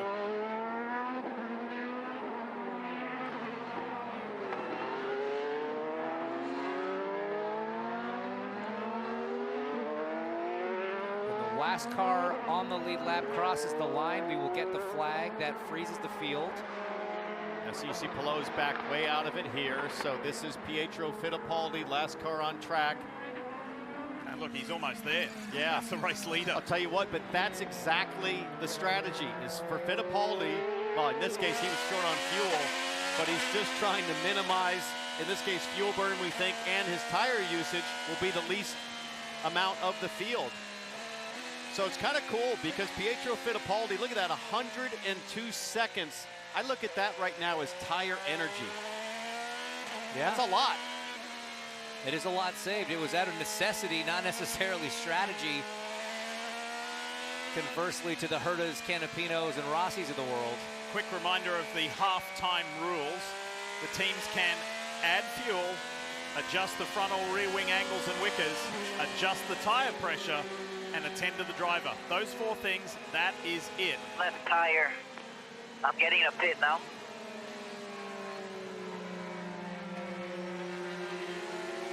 Something about the left tire. Getting a something. I couldn't hear. It wasn't vibration. I'm not sure what he was saying. Maybe. Certainly coming to pit lane, we believe, this time for the 10-minute break. But man, look at Colton Herta, 93 seconds to the back. I mean, I'll say it again, that is a huge amount of Firestone saved. I'm really keen to see what happens in the second half. All right, so that is now officially the first half. Pietro Fittipaldi will have to come around another lap. Alex Palou, he can dive to pit road here in the Thermal Club $1 Million Challenge. So a pretty calm opening half. It's going to be a lot more wild in the second half. Halftime break coming up.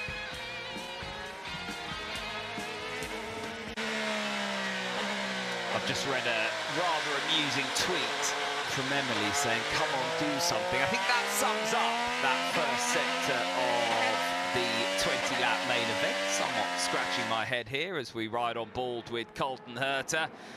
Bit of a cheese sandwich, but we've got the second half to come.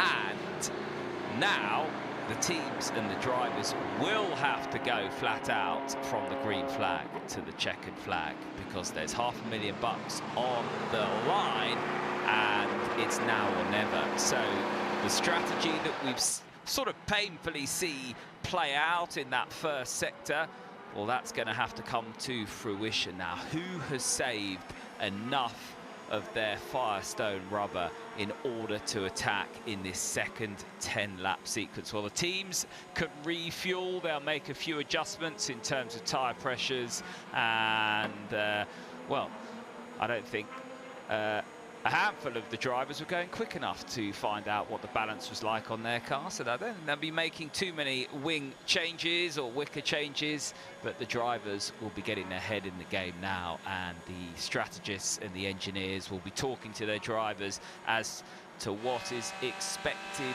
of them. Obviously, the RLL cars had a bit of a difficult first sector to that main event. Fittipaldi with fuel issues, and of course, we saw Graham Rahal there with a throttle map issue, I would have thought. Fly-by-wire throttle on these cars. And the Hy-Vee cars are back. Fittipaldi just pulling into his pit box. So, yeah, quite a few of you getting in touch. You can get in touch at Tom Gaymor, Gaymor. Use the hashtag SkyIndyCar. Well, there's going to be, of course, quite a lot of feedback regarding what we could do differently with all of these new and innovation. There'll be plenty of feedback regarding little nuances that could be amended and changed if we come back to a similar event next year. Well, there's Scotty Matt, the 33s. He's been quite confident this week in terms of saying, well, listen, I'm going to put it all on the line to win this money. So keep an eye out on Scotty Mack, if no one else. Service brings their pit crew to you with expert technicians performing over 200 repair and maintenance services wherever you are. And if you scan that QR code you see on your screen, you can schedule a visit right now. as we welcome you back to the Thermal Club here in California. This is the halftime break in the Thermal Club $1 Million Challenge, as the members and their guests on the balconies here at this beautiful private club are watching. There's a quick reminder of the halftime procedure of what is a very short list of only the things that are allowed to be performed for the 12 cars in this race for money. And we're at the half-time point of this break. There's 10 laps of racing to go. You know when you go to the county fair and you play the dodge 'em cars and you're trying to miss people, or maybe you're trying to nail people? Well, that's what Team Penske's Will Power did a really good job of avoiding being hit in turn one of the opening heat. Unfortunately, he's not part of this $1 Million Challenge in the race for cash, but he does join us now. Hi, mate. That was a pretty wild start. That was a wild start. I actually saved the team a few $100,000. Yes, you did. So yes, you did. maybe they'll give me some prize money for the other boys. But yeah, that was.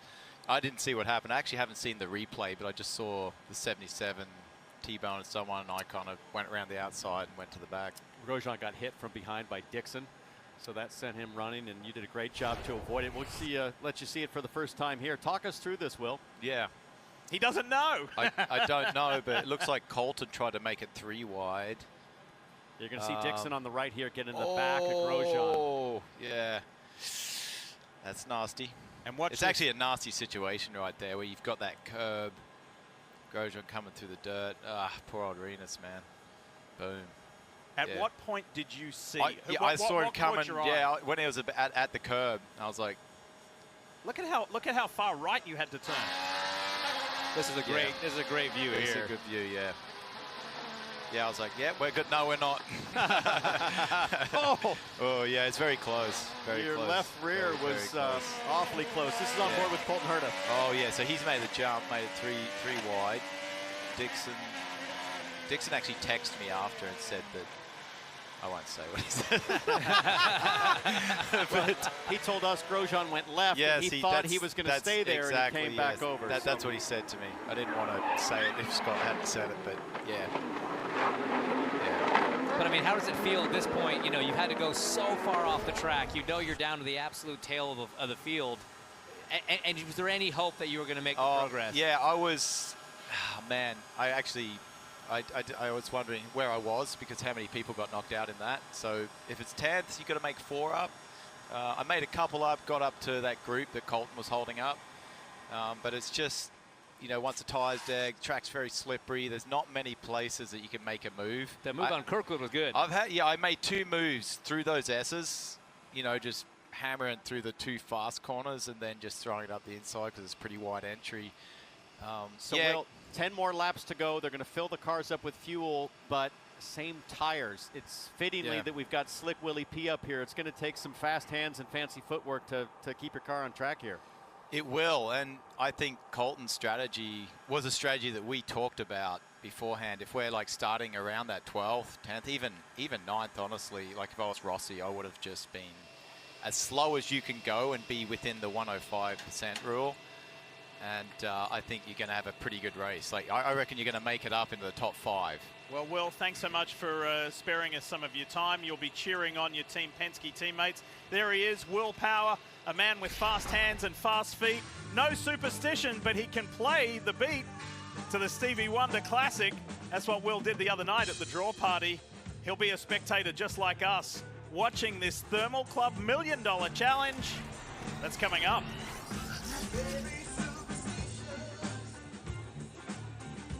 Yeah, lots of feedback on X. Thanks for those of you tweeting in.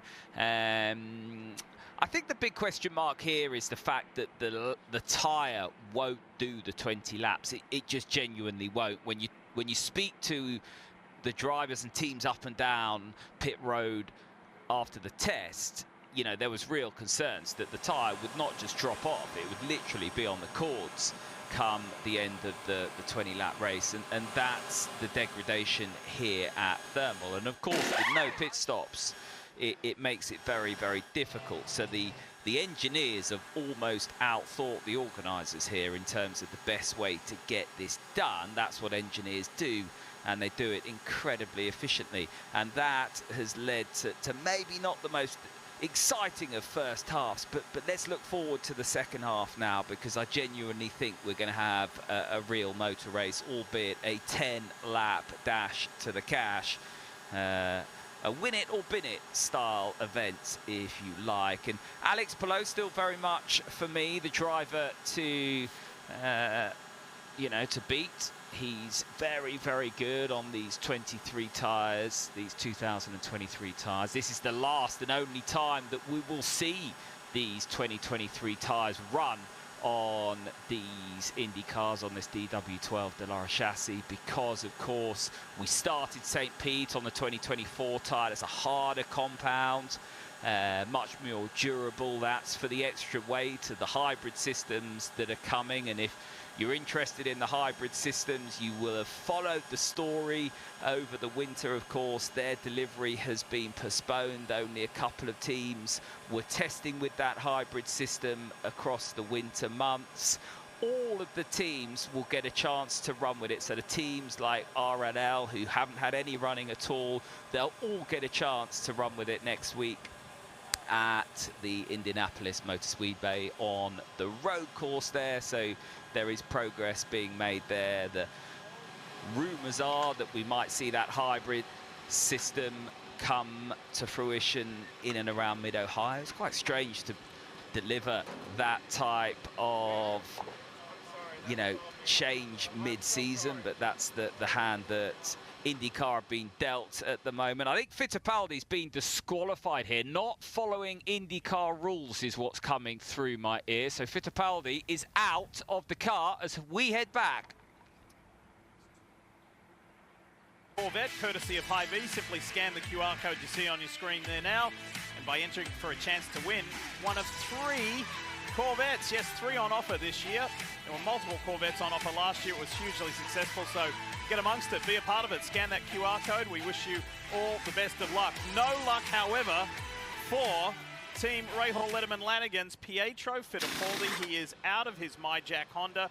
He was instructed by IndyCar Race Control, jump out, you are DQ'd. You're disqualified from the second half for failing to follow IndyCar instructions. That is not fueling the car to full, I believe, in the opening half. I imagine that's what it is. We just heard the team apologizing to him in the break. And yes, confirmation that that is the reason why he has been disqualified and will not participate in the second half, which is the most important half in the race for money. So Pietro Fittipaldi out of the Thermal Club $1 Million Challenge. He's kind of lost for words there a little bit surprised and frustrated.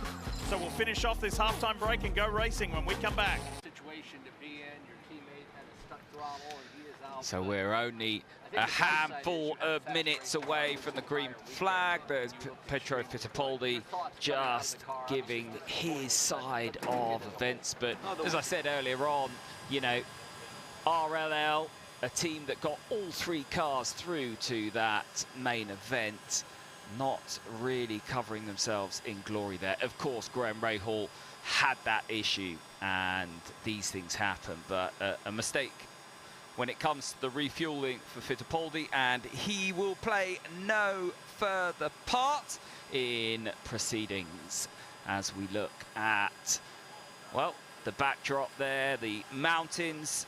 This circuit, of course, located at the base of the Santa Rosa Mountains. You've got Big Bear Mountain up there. You've got LA just down the road, so you can be on the beach and skiing on Big Bear Mountain in one day. That's quite an achievement, and that's the sort of terrain and the opportunity that you get down here in California. Coachella not far away as well. We saw just a glimpse of some of the private houses that line this 3.067 mile circuit. There's about 100 private houses around here, and you can, well, if you've got a checkbook big enough, you can have a look at more information on the Thermal Club website. It's like the Augusta, if you're into your golf, the Augusta of motorsport venues, because you can just you know, where else in the world can you live around a circuit and, you know, walk out onto your balcony and see an international motor race, see a pit road and a paddock like the IndyCar paddock racing around your back garden. Well, that's the facility, and of course it'll be interesting to see what happens here next year, if anything at all. This, of course, the exhibition race, and a new idea, a new innovation, but one that we're about to see play out. What Sector 2 of this main event gonna deliver? This summer, the Olympics return to NBC, and it is going to be fantastic in the French capital. There is Victor Montalvo. He's the current best breakdancer in the world, and breakdancing is an addition to the Olympic schedule this year. You'll see Victor and the best breakdancers in the world there, along with Noah Lyles, Sha'Carri Richardson, and all of Team USA's best. It's going to be phenomenal this summer. Not so phenomenal, there are some cars not in this race that thought they would be. Let's get an update as we get ready to go into the second half. Kevin Lee has more. One is Graham Rahal. We heard about the throttle issues. That can't be fun. Yeah, it just stuck throttle. I felt it on lap 3. It was like Barber a few years ago for me, and it progressively got to the point where I was having to clutch it every single brake zone to not go sailing off the end of the straight. So it's just too dangerous, unfortunately. Once you lose 2 laps in this deal, for Code 3 Associates and everybody, it's a bummer, because it's really just, you're in it for the money, right? Unfortunately. We've got people with fresher Firestones. What do you expect to happen here in 10 laps? Yeah, this could get interesting. I know the first was kind of a procession, but the reality is that, you know, everybody from me on back was saving huge. So now you've got the mix of guys on a little bit different. Guys up front pushing a little harder than the rest, but everybody's got full fuel. You're going to have more bottoming again. You're going to have more issues. And we know the DEG, the fall off from a 10 or 12 minute cool off here could be massive. So, you know, the heat cycle of these tires, when they get warm, they cool down, they get warm again, it creates a lot more issues. And like I just said, it's all for the money. I mean, and so the reality is, well, you don't want to go collect a bunch of crash damage.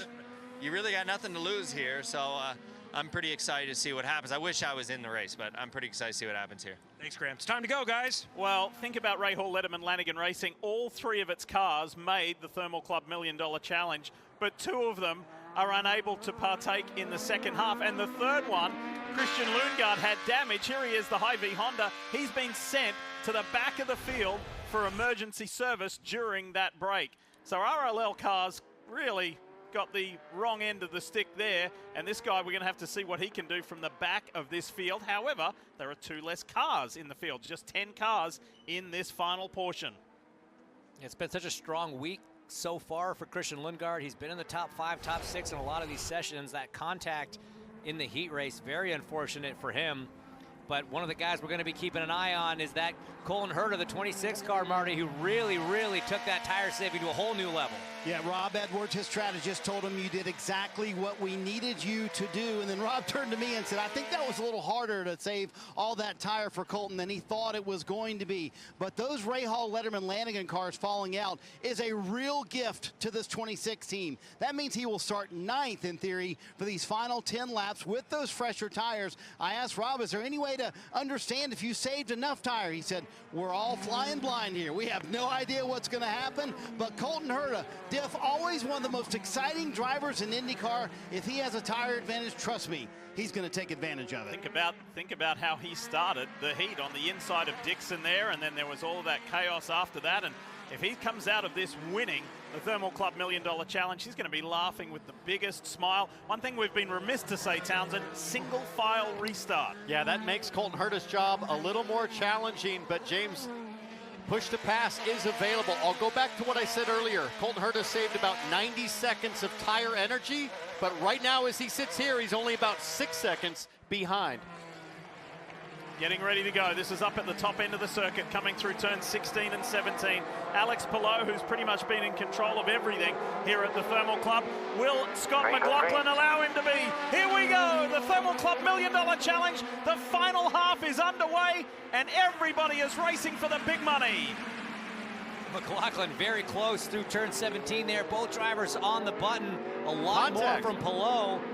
Canapino and Rossi, I think, side by side. Canapino got into the left rear of Alexander Rossi, and look who picked up a spot, Colton Herta. Palou, McLaughlin, Rosenquist, Armstrong, Newgarden, and then Alexander Rossi. Does anybody have anything for the Spaniard out front? Linus Lundqvist was in between Rossi and Newgarden there as we ride on board the game bridge on board. Colton Herta there all over the back of his former teammate Alex Rossi. Both these guys aggressive tire saving, but you only have 40 seconds of push to pass. You got to be strategic on when you use it if you're these guys trying to make the moves, which Rossi is now. Inside Linus Lundqvist, another position gain for the Arrow McLaren driver. He's the only one of the 3 Arrow McLaren Chevy pilots in this race for the big money. Back on board the Gainbridge Honda. Up to 6th for Alex Rossi. Prize money paying down to 5th place. He's almost in the money. The guy that had to scrape his way in through that beautiful drive in the first heat. Oh, Lundqvist looks pretty squirrely in the S's. He is hanging on already. Will we see a willpower move here to 14? No, not quite from Colton Herta. He's going to try and square him up here, though. You've got to be so smart with the push to pass. You see the green lights on the side of the dash there for Colton Herta as we see Rossi working on Newgarden. Rossi looking all over the back of the Hitachi car. He is right there through this really tricky section. They get a little jump over the curb. And will Rossi try to outbrake him? He goes to the high side. Now he had Kalamirlot try and go around the outside of turn 1 in the heat race. That didn't work out. Is he going to do the switchback? Tries Joseph Newgarden. They're wheel to wheel. A couple of Chevrolet drivers. Team Penske, Arrow McLaren going at it. And Rossi moves over on Newgarden. They almost hit. Better be careful for both of them. They go wide. They gave up at least 2 spots, I think. Lundqvist to the inside. And Herta. Oh, boy, that was expensive in more ways than one. That was a gift for Colton Herta, guys, picking up spots. Now he's in 6th. Rossi and Newgarden still trying to sort out their differences here as the Ganassi driver Lundqvist and Colton Herta from Andretti pull away. Here comes Rossi. You're seeing Lundgaard watching Rossi. Rossi pops to the inside of Newgarden. This time, Alexander Rossi's able to make the move stick.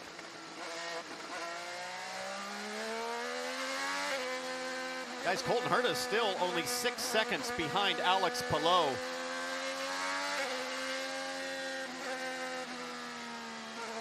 Check this out. Let's relive those moments. This is Alexander Rossi in the orange, white, and black car going at it with Joseph Newgarden. They did actually hit. Look at the response from Newgarden. How's race control going to see that, Hinch? That looked to be quite reactionary. Yeah, they're not going to love that. Moving in the brake zone, leading to contact. I don't know if Joseph intentionally drove him that far out, but he deserved to be driven that far out at this point. This was a corner before that in turn 1. This is what set it up. Now let's watch this in the brake zone.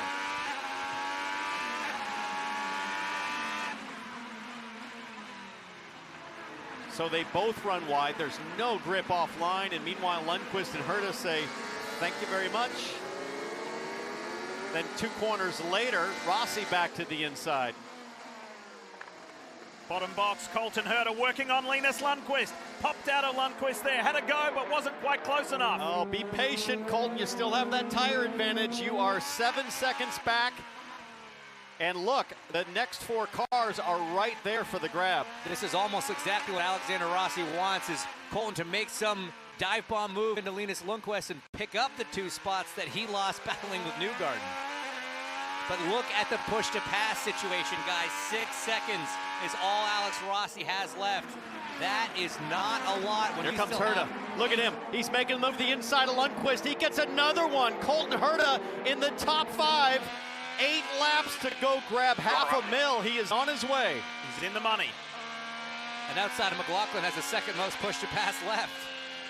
But the gap between 1st and 2nd, look at that. It's now 2 seconds from Alex Palou to Scott McLaughlin, and then a gaping hole to Felix Rosenqvist in 3rd. Palou is still in control.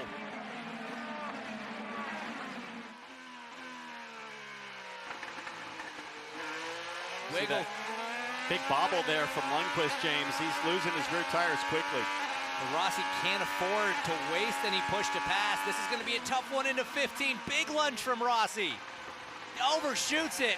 Lundqvist goes back by. It's all coming undone for the driver of the 7. Not able to make that one stick. Almost lost it. Again, this is further back. This is 5th, 6th, and 7th, and 8th that you're looking at on screen. It's a lot more calm towards the front. Palou in control over McLaughlin, and then a really big gap back to Felix Rosenqvist of more than 4 seconds. Does anybody have anything for those front runners? We were tracking Palou's tire management at the end of the first segment. 144s is what he got down to. He's running around at high 141s right now. It just shows you how much pace Palou had in the pocket. As we look at Colton now trying to line up, Marcus Armstrong is doing a great job holding on to fourth. Saw Colton swung way wide at corner entry, trying to get his hands straight as early as possible to lay down the power. Just right here and see what Armstrong's got in terms of tire wear. Looks to be in a pretty good balance, but things get a lot trickier through this section, especially when you hit this bump. Boom, right there. Guys, we've used the analogy of golf a lot, like a private golf club and being allowed to play with a member. We're here at a private motorsport club with Thermal. And you think in a major PGA Tour tournament when you're making a putt and it's either for tens of or hundreds of thousands of dollars, that's what's going on here. You make a move and it's for several hundred thousands of dollars. Colton Herta in replay. What went down? Gotcha, Linus Lundqvist. Forceful move. Lundqvist very smart from the rookie to not take the damage unnecessarily. He knows Herta's got the advantage on tires. He also knows Chip Ganassi hates broken race cars. And that was Rossi trying to make it work. He saw the little puff of smoke, the lockup from him. Let's watch it again from his onboard.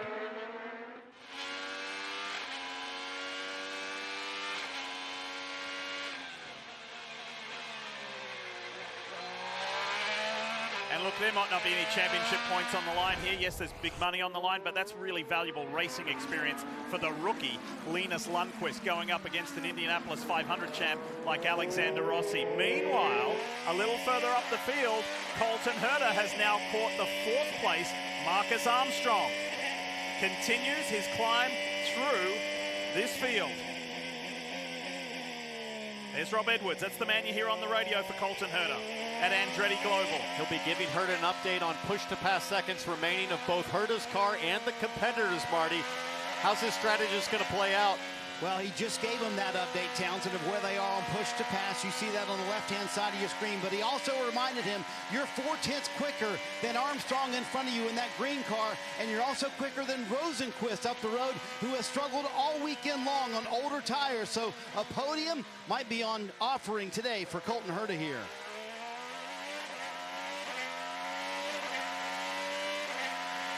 Even though he has fresher tires, he still needs downforce, and he just doesn't have it following Armstrong like he has to. Look at Armstrong, just had a big old slide there in turn 16.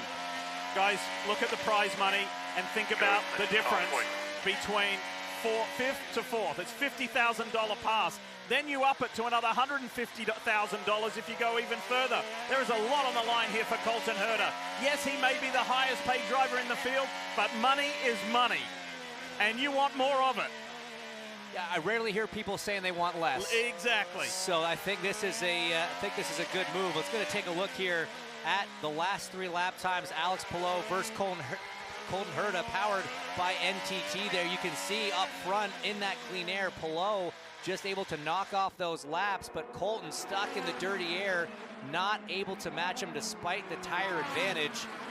And if you're Alex Palou with 5 laps left, you're only driving as fast as you need to just hold the position. You really don't want to get in a situation where you tip over on tires and completely fall apart and fall victim to the cars behind. So Palou firmly in control, and Colton's just trying everything at this point to figure out where can I make a move. Armstrong's doing a great job. Armstrong is doing a great job because he is still in the dirty air from Felix Rosenqvist in front, but with now 5 laps to go, that's when you might really see that drop off and the tires start to happen for these cars in front of Colton Herta. If he can be just patient, there's still time here to at least get himself up into a podium position. Wait for them to come to him as opposed to going on maximum attack all the time. Also, part of the strategy here is to get close enough to force Armstrong to use a little bit of push to pass. He's still got about 10 seconds advantage on Colton Herta. You see it there. 31 seconds to Herta's 22. So if he can just get him close enough to spook him, Townsend, and make him use a little bit more, it's going to make it more even come the last few laps. You know, he's trying these square-off exits in turn 1 and turn 6. I'd like to see him in turn 6 go with a more traditional line because the grip is there, and see if he can have a better run down the back straightaway. They come through turn 3 right now. They'll go through 4-5 chicane, and then he'll get to turn 6. He's closer now than he has been to Armstrong, so let's see how he plays this next brake zone. Does he stick with the wide late turn-in? Yes, he does. Gets back down to the apex, feeds the power on, hits the push to pass, and immediately you feel that wheel spin kick in. He is definitely better on the brakes. It's going to be a lunge if he's going to try it here, guys. Here he goes. Armstrong kind of closes the door, leaves a little bit of a gap, leaving some indecision for Herta. What's he doing? Am I going to get a front wing contact?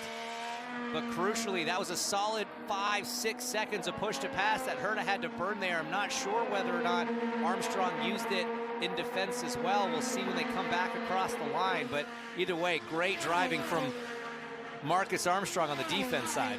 Two different teams on display here. Chip Ganassi Racing, that's the green car. Marcus Armstrong of New Zealand. And Andretti Global is Colton Herta, who was born and raised here in the state of California and played a super conservative strategy in the opening half of this race to save his tires for this, the money-paying second half. 3 laps to go here at the Thermal Club.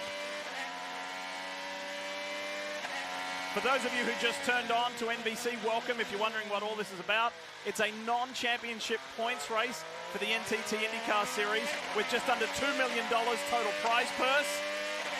And this is the final. This is it. Herta on the inside of Armstrong, and he's got him. Oh, he might have to drive off track. No, he's able to hold it in line, and that's the move from Colton Herta. P4. It's about 100 grand he just made right there. Not a bad move.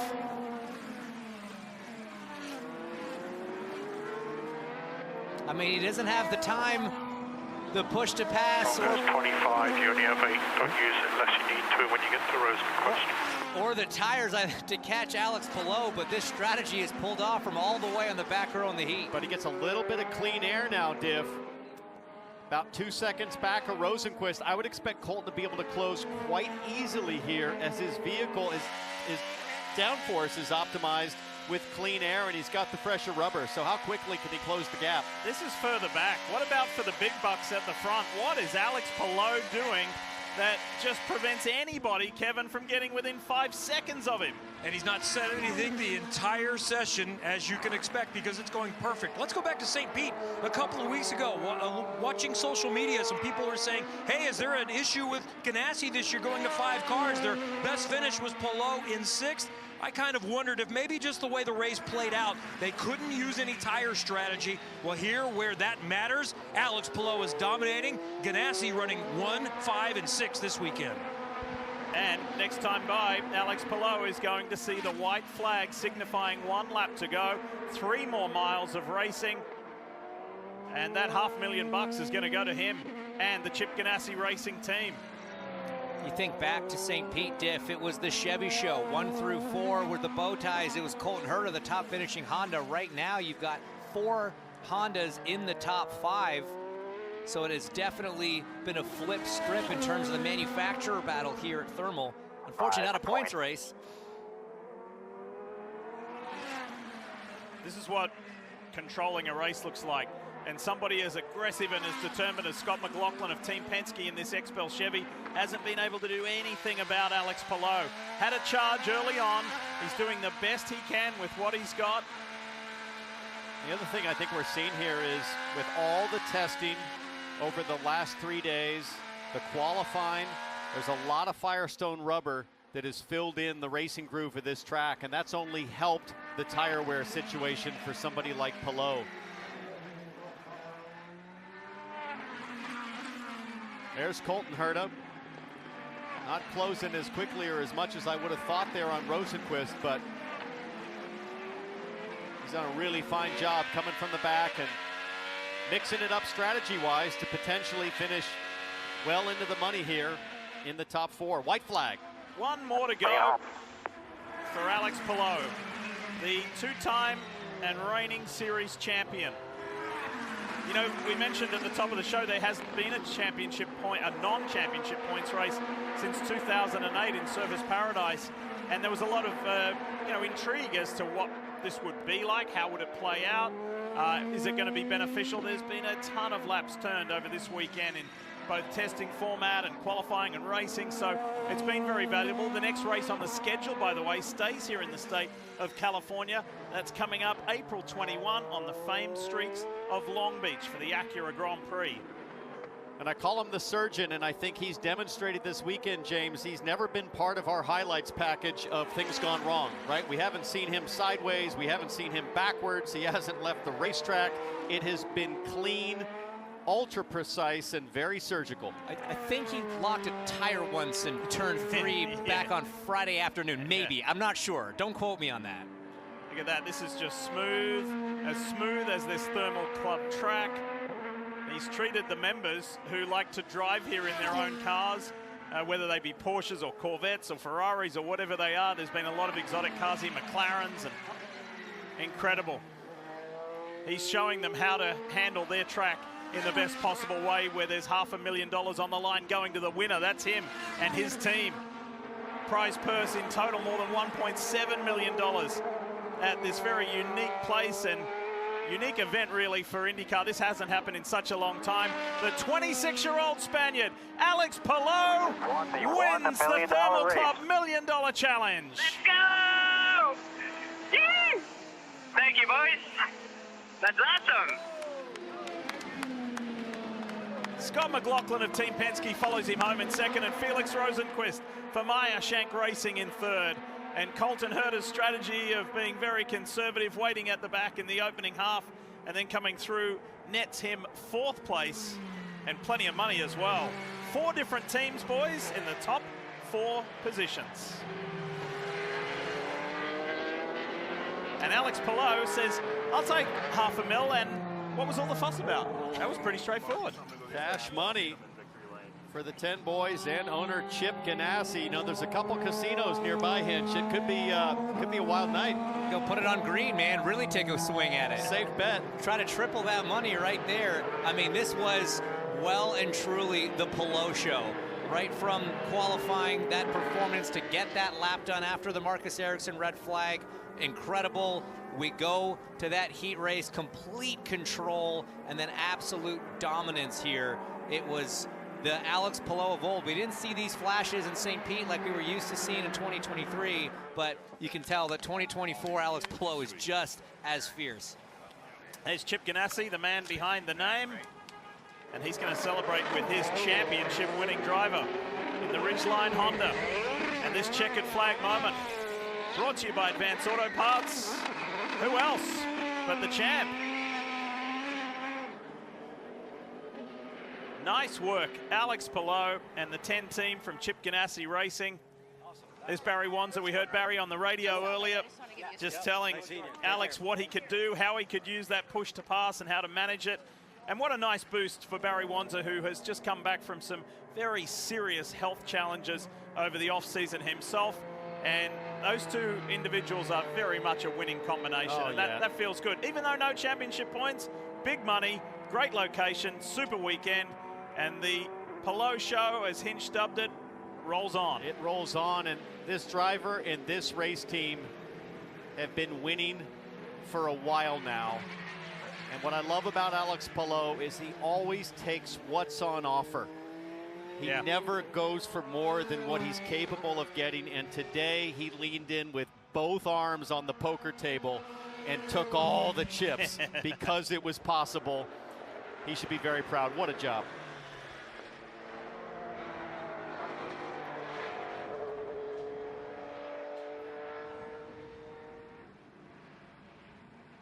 The members have been so gracious and generous with all of us, allowing IndyCar to come into their playground and host this $1 Million Challenge for the very first time. IndyCar tested here last year, but there was nothing like we've experienced this weekend, and it's been a blast.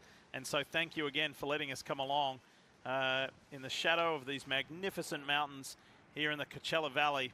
It has been quite the weekend to remember.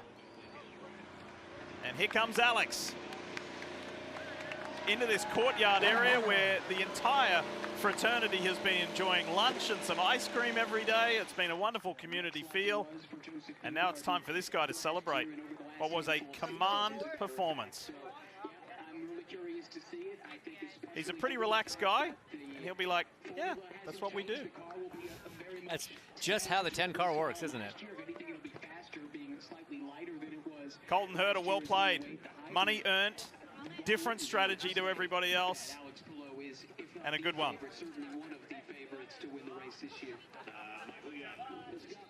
Diff, even for the stoic Spaniard, Alex Palou celebrated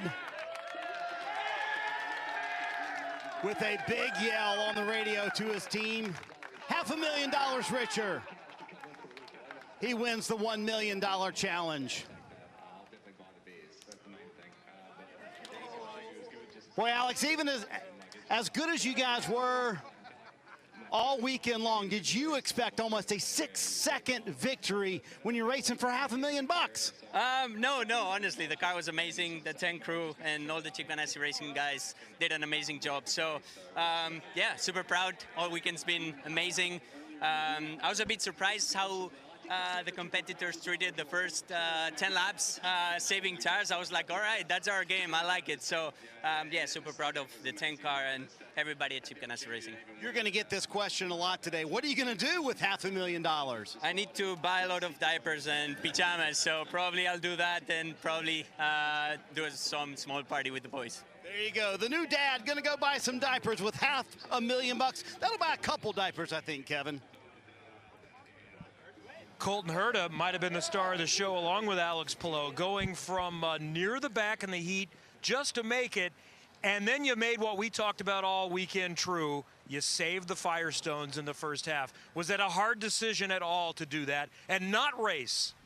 I mean, inside the car, it sucked. I'm sure for people watching, they wanted to see 12 cars going at it.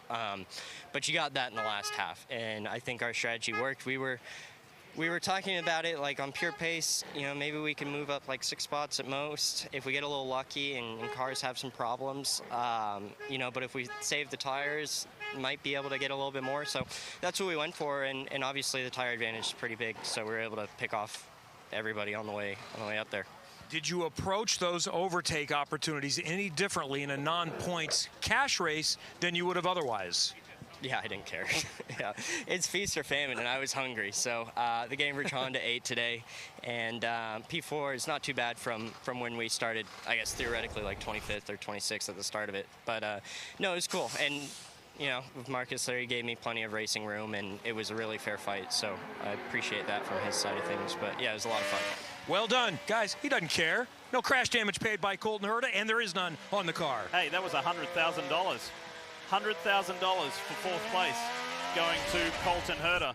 A job well done. There's the winner, Alex Palou. What about the guy who was chasing him, Scott McLaughlin? Let's have a listen in to the Thirsty Threes and their radio. Looks like it's $350,000 there for the second place, so you're buying dinner. 350? Really? I thought it was 250. No, 350. Yeah, I'll buy you guys a beer, all right? And I just saw your engineer, Ben Bretzman, over here, Scott. He's ready to collect on the beer. It's an extra $100K you weren't aware of. Yeah, I better put some money up at the bar tonight. But no, look, XPEL Chevy was fantastic. Just didn't quite have enough for Alex. Congrats to him and his team. We were just, you know, like once you get that clear air, it was good. I thought maybe that first restart would be okay. Just to have a bit of a play around and see if we can get him, but ultimately just settled into my pace to make sure that we brought home at least a good spot. But yeah, I was pumped with my first restart. My first restart was a lot of fun. I got from 4th to 2nd, and that really set up our race. Well done. Fun weekend. Scott McLaughlin comes home 2nd. Lee. It's always nice when you get surprised by an extra $100,000. Well done to the 3 team from Team Penske. And as far as the races this year, Scott McLaughlin's finished on the podium both times. The Pennzoil moment of the race, who could we award it to? Nobody else other than Alex Palou. There it was, the 2-part main event for the Thermal Club $1 Million Challenge. and this guy was just in control. Marty, Alex Palou dominated. Let's talk to the boss, Chip Ganassi. I mean, the young driver from Spain has won you 2 championships, Chip, but does he continue to impress you with a dominant performance like that? Well, I'll tell you, you look today was like a little Sunday drive out there, all in the front by himself. He didn't even break a sweat. Yeah, he made it look easy, didn't he? And you know it's not easy when you're racing for that much money. You're a former driver. No question, no question. A lot of pressure on the team all weekend. The entire team performed. I want to thank the members of the Thermal Club here for welcoming us, welcoming IndyCar into their backyard, and they've been great to the whole traveling circus, if you will, all weekend, and just really been great being here in Palm Springs. I believe there's going to be a party at Chip Ganassi Racing tonight, Kevin. Felix Rosenqvist continues the momentum, starting a season in a new situation with Meyer Shank Racing. What did you think of the weekend and your racing? It was an awesome weekend. We rolled out good here. We kept cool. We kind of did our own thing. I think we ended up maximizing what we had. We won the heat race, which was cool, but we had a lot of tire dags, so we needed a bit of a different strategy going into the main race. Yeah, I couldn't really follow Alex and Scott, but yeah, overall super pleased for the team. Meyer Shank Racing, AutoNation, Sirius XM, and Honda just, turned it on when it needed, and I got some cash in the pocket. You pick up cash, and what do you learn for road courses moving forward? I mean, this was a huge learning experience for us. Just being out there for 3 days, doing a lot of laps, trying different stuff, learning the car. It was such a huge thing for us. You can see it as a really long test for us, and we need that because we're still pretty green on the stand together, and we're still, getting to know each other. But this is a huge statement for us. Podium for Felix Rosenqvist, Marty. Let's chat with Barry Wanzer, the man who guided Alex Palou to the win after St. Pete. It wasn't a terrific performance for the 10 team. How important was this to rebound in this way? Yeah, certainly we didn't unload very good at St. Pete, made the car better over the weekend, had a decent race. But this is a huge rebound, and not every day can you win $500,000, so it was pretty special, we came out to Thermal last year to do a test. The IndyCar Series, and we saw that it was a great racetrack, and it was great to have Thermal invite us back and actually do this made-for-TV event. It's been awesome. It's been a great weekend, and certainly, for Chip Ganassi Racing, it's been awesome to win it. And Diff made the point earlier, so great to see Barry back at the racetrack, and now he's in victory lane, Kevin. It was a good day for Chip Ganassi Racing beyond just Alex Palou. If this were a regular points race, this would be Marcus Armstrong's best finish. We're still going to count it. It's still an IndyCar weekend. You come home 5th. How'd you get it done? Yeah, P5. I'm actually kind of disappointed by P5 because we were on the start of the pre-final, the first part of the final. I had a missed shift and couldn't shift to second gear, so I lost a couple of places, a place or so. And that sort of put us on the back foot for the last race. But yeah, I mean, credit to the team, the number 11 Ridgeline Honda group. We've been quick all week, trying to translate that into a good quality result, which we did. And we can take that momentum to Long Beach now. Well done. Hey, Lee, this was a fun weekend. Really good weekend for that young man in his first full season of IndyCar, his second season within the series. And here is a snapshot of who finished where. Let your eyes walk through that graphic to see who had the good fight for the big money, but nobody was better than Alex Palou. T-Bell, good weekend. I just love the story of Linus Lundqvist, the improvement that the rookie has shown. He's my pick for Rookie of the Year. He showed today why Chip Ganassi Racing gave him the golden opportunity to run the full season, but all in all, not a bad grab for the top 12 here, James. They must go away with a little more smile. And a lot of confidence in some of these groups. You look at RLL getting all 3 cars into the top 12 there. That's a solid effort for them. Again, not a points race, but still a great momentum-building weekend for everybody in what was such a beautiful setting and a fun action-packed weekend. It's always fun when you can turn a concept into reality, and that's what has transpired here this week and weekend. Not too far away from Palm Springs here in the Coachella Valley, and there's been lots of ice cream consumed this weekend as Scott McLaughlin goes straight to it. This is really a beautiful spot, and again, it's a private club, and we thank the Thermal Club members and Tim Rogers, the boss here, for allowing the NTT IndyCar Series to come play. Next up, we'll be on the famed streets of Long Beach, California for the Acura Grand Prix. That's April 21st. We say congrats. Hello, Palou. Alex has done it again. Coming up next here on NBC, it's the PGA Tour's Valspar Championship.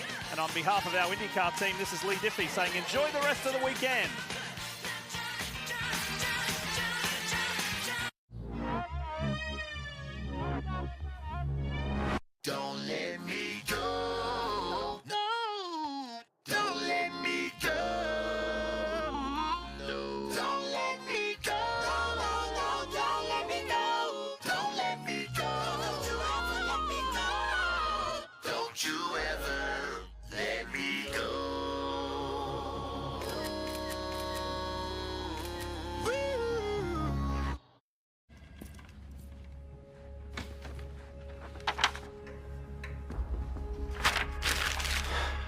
No leads, no clues.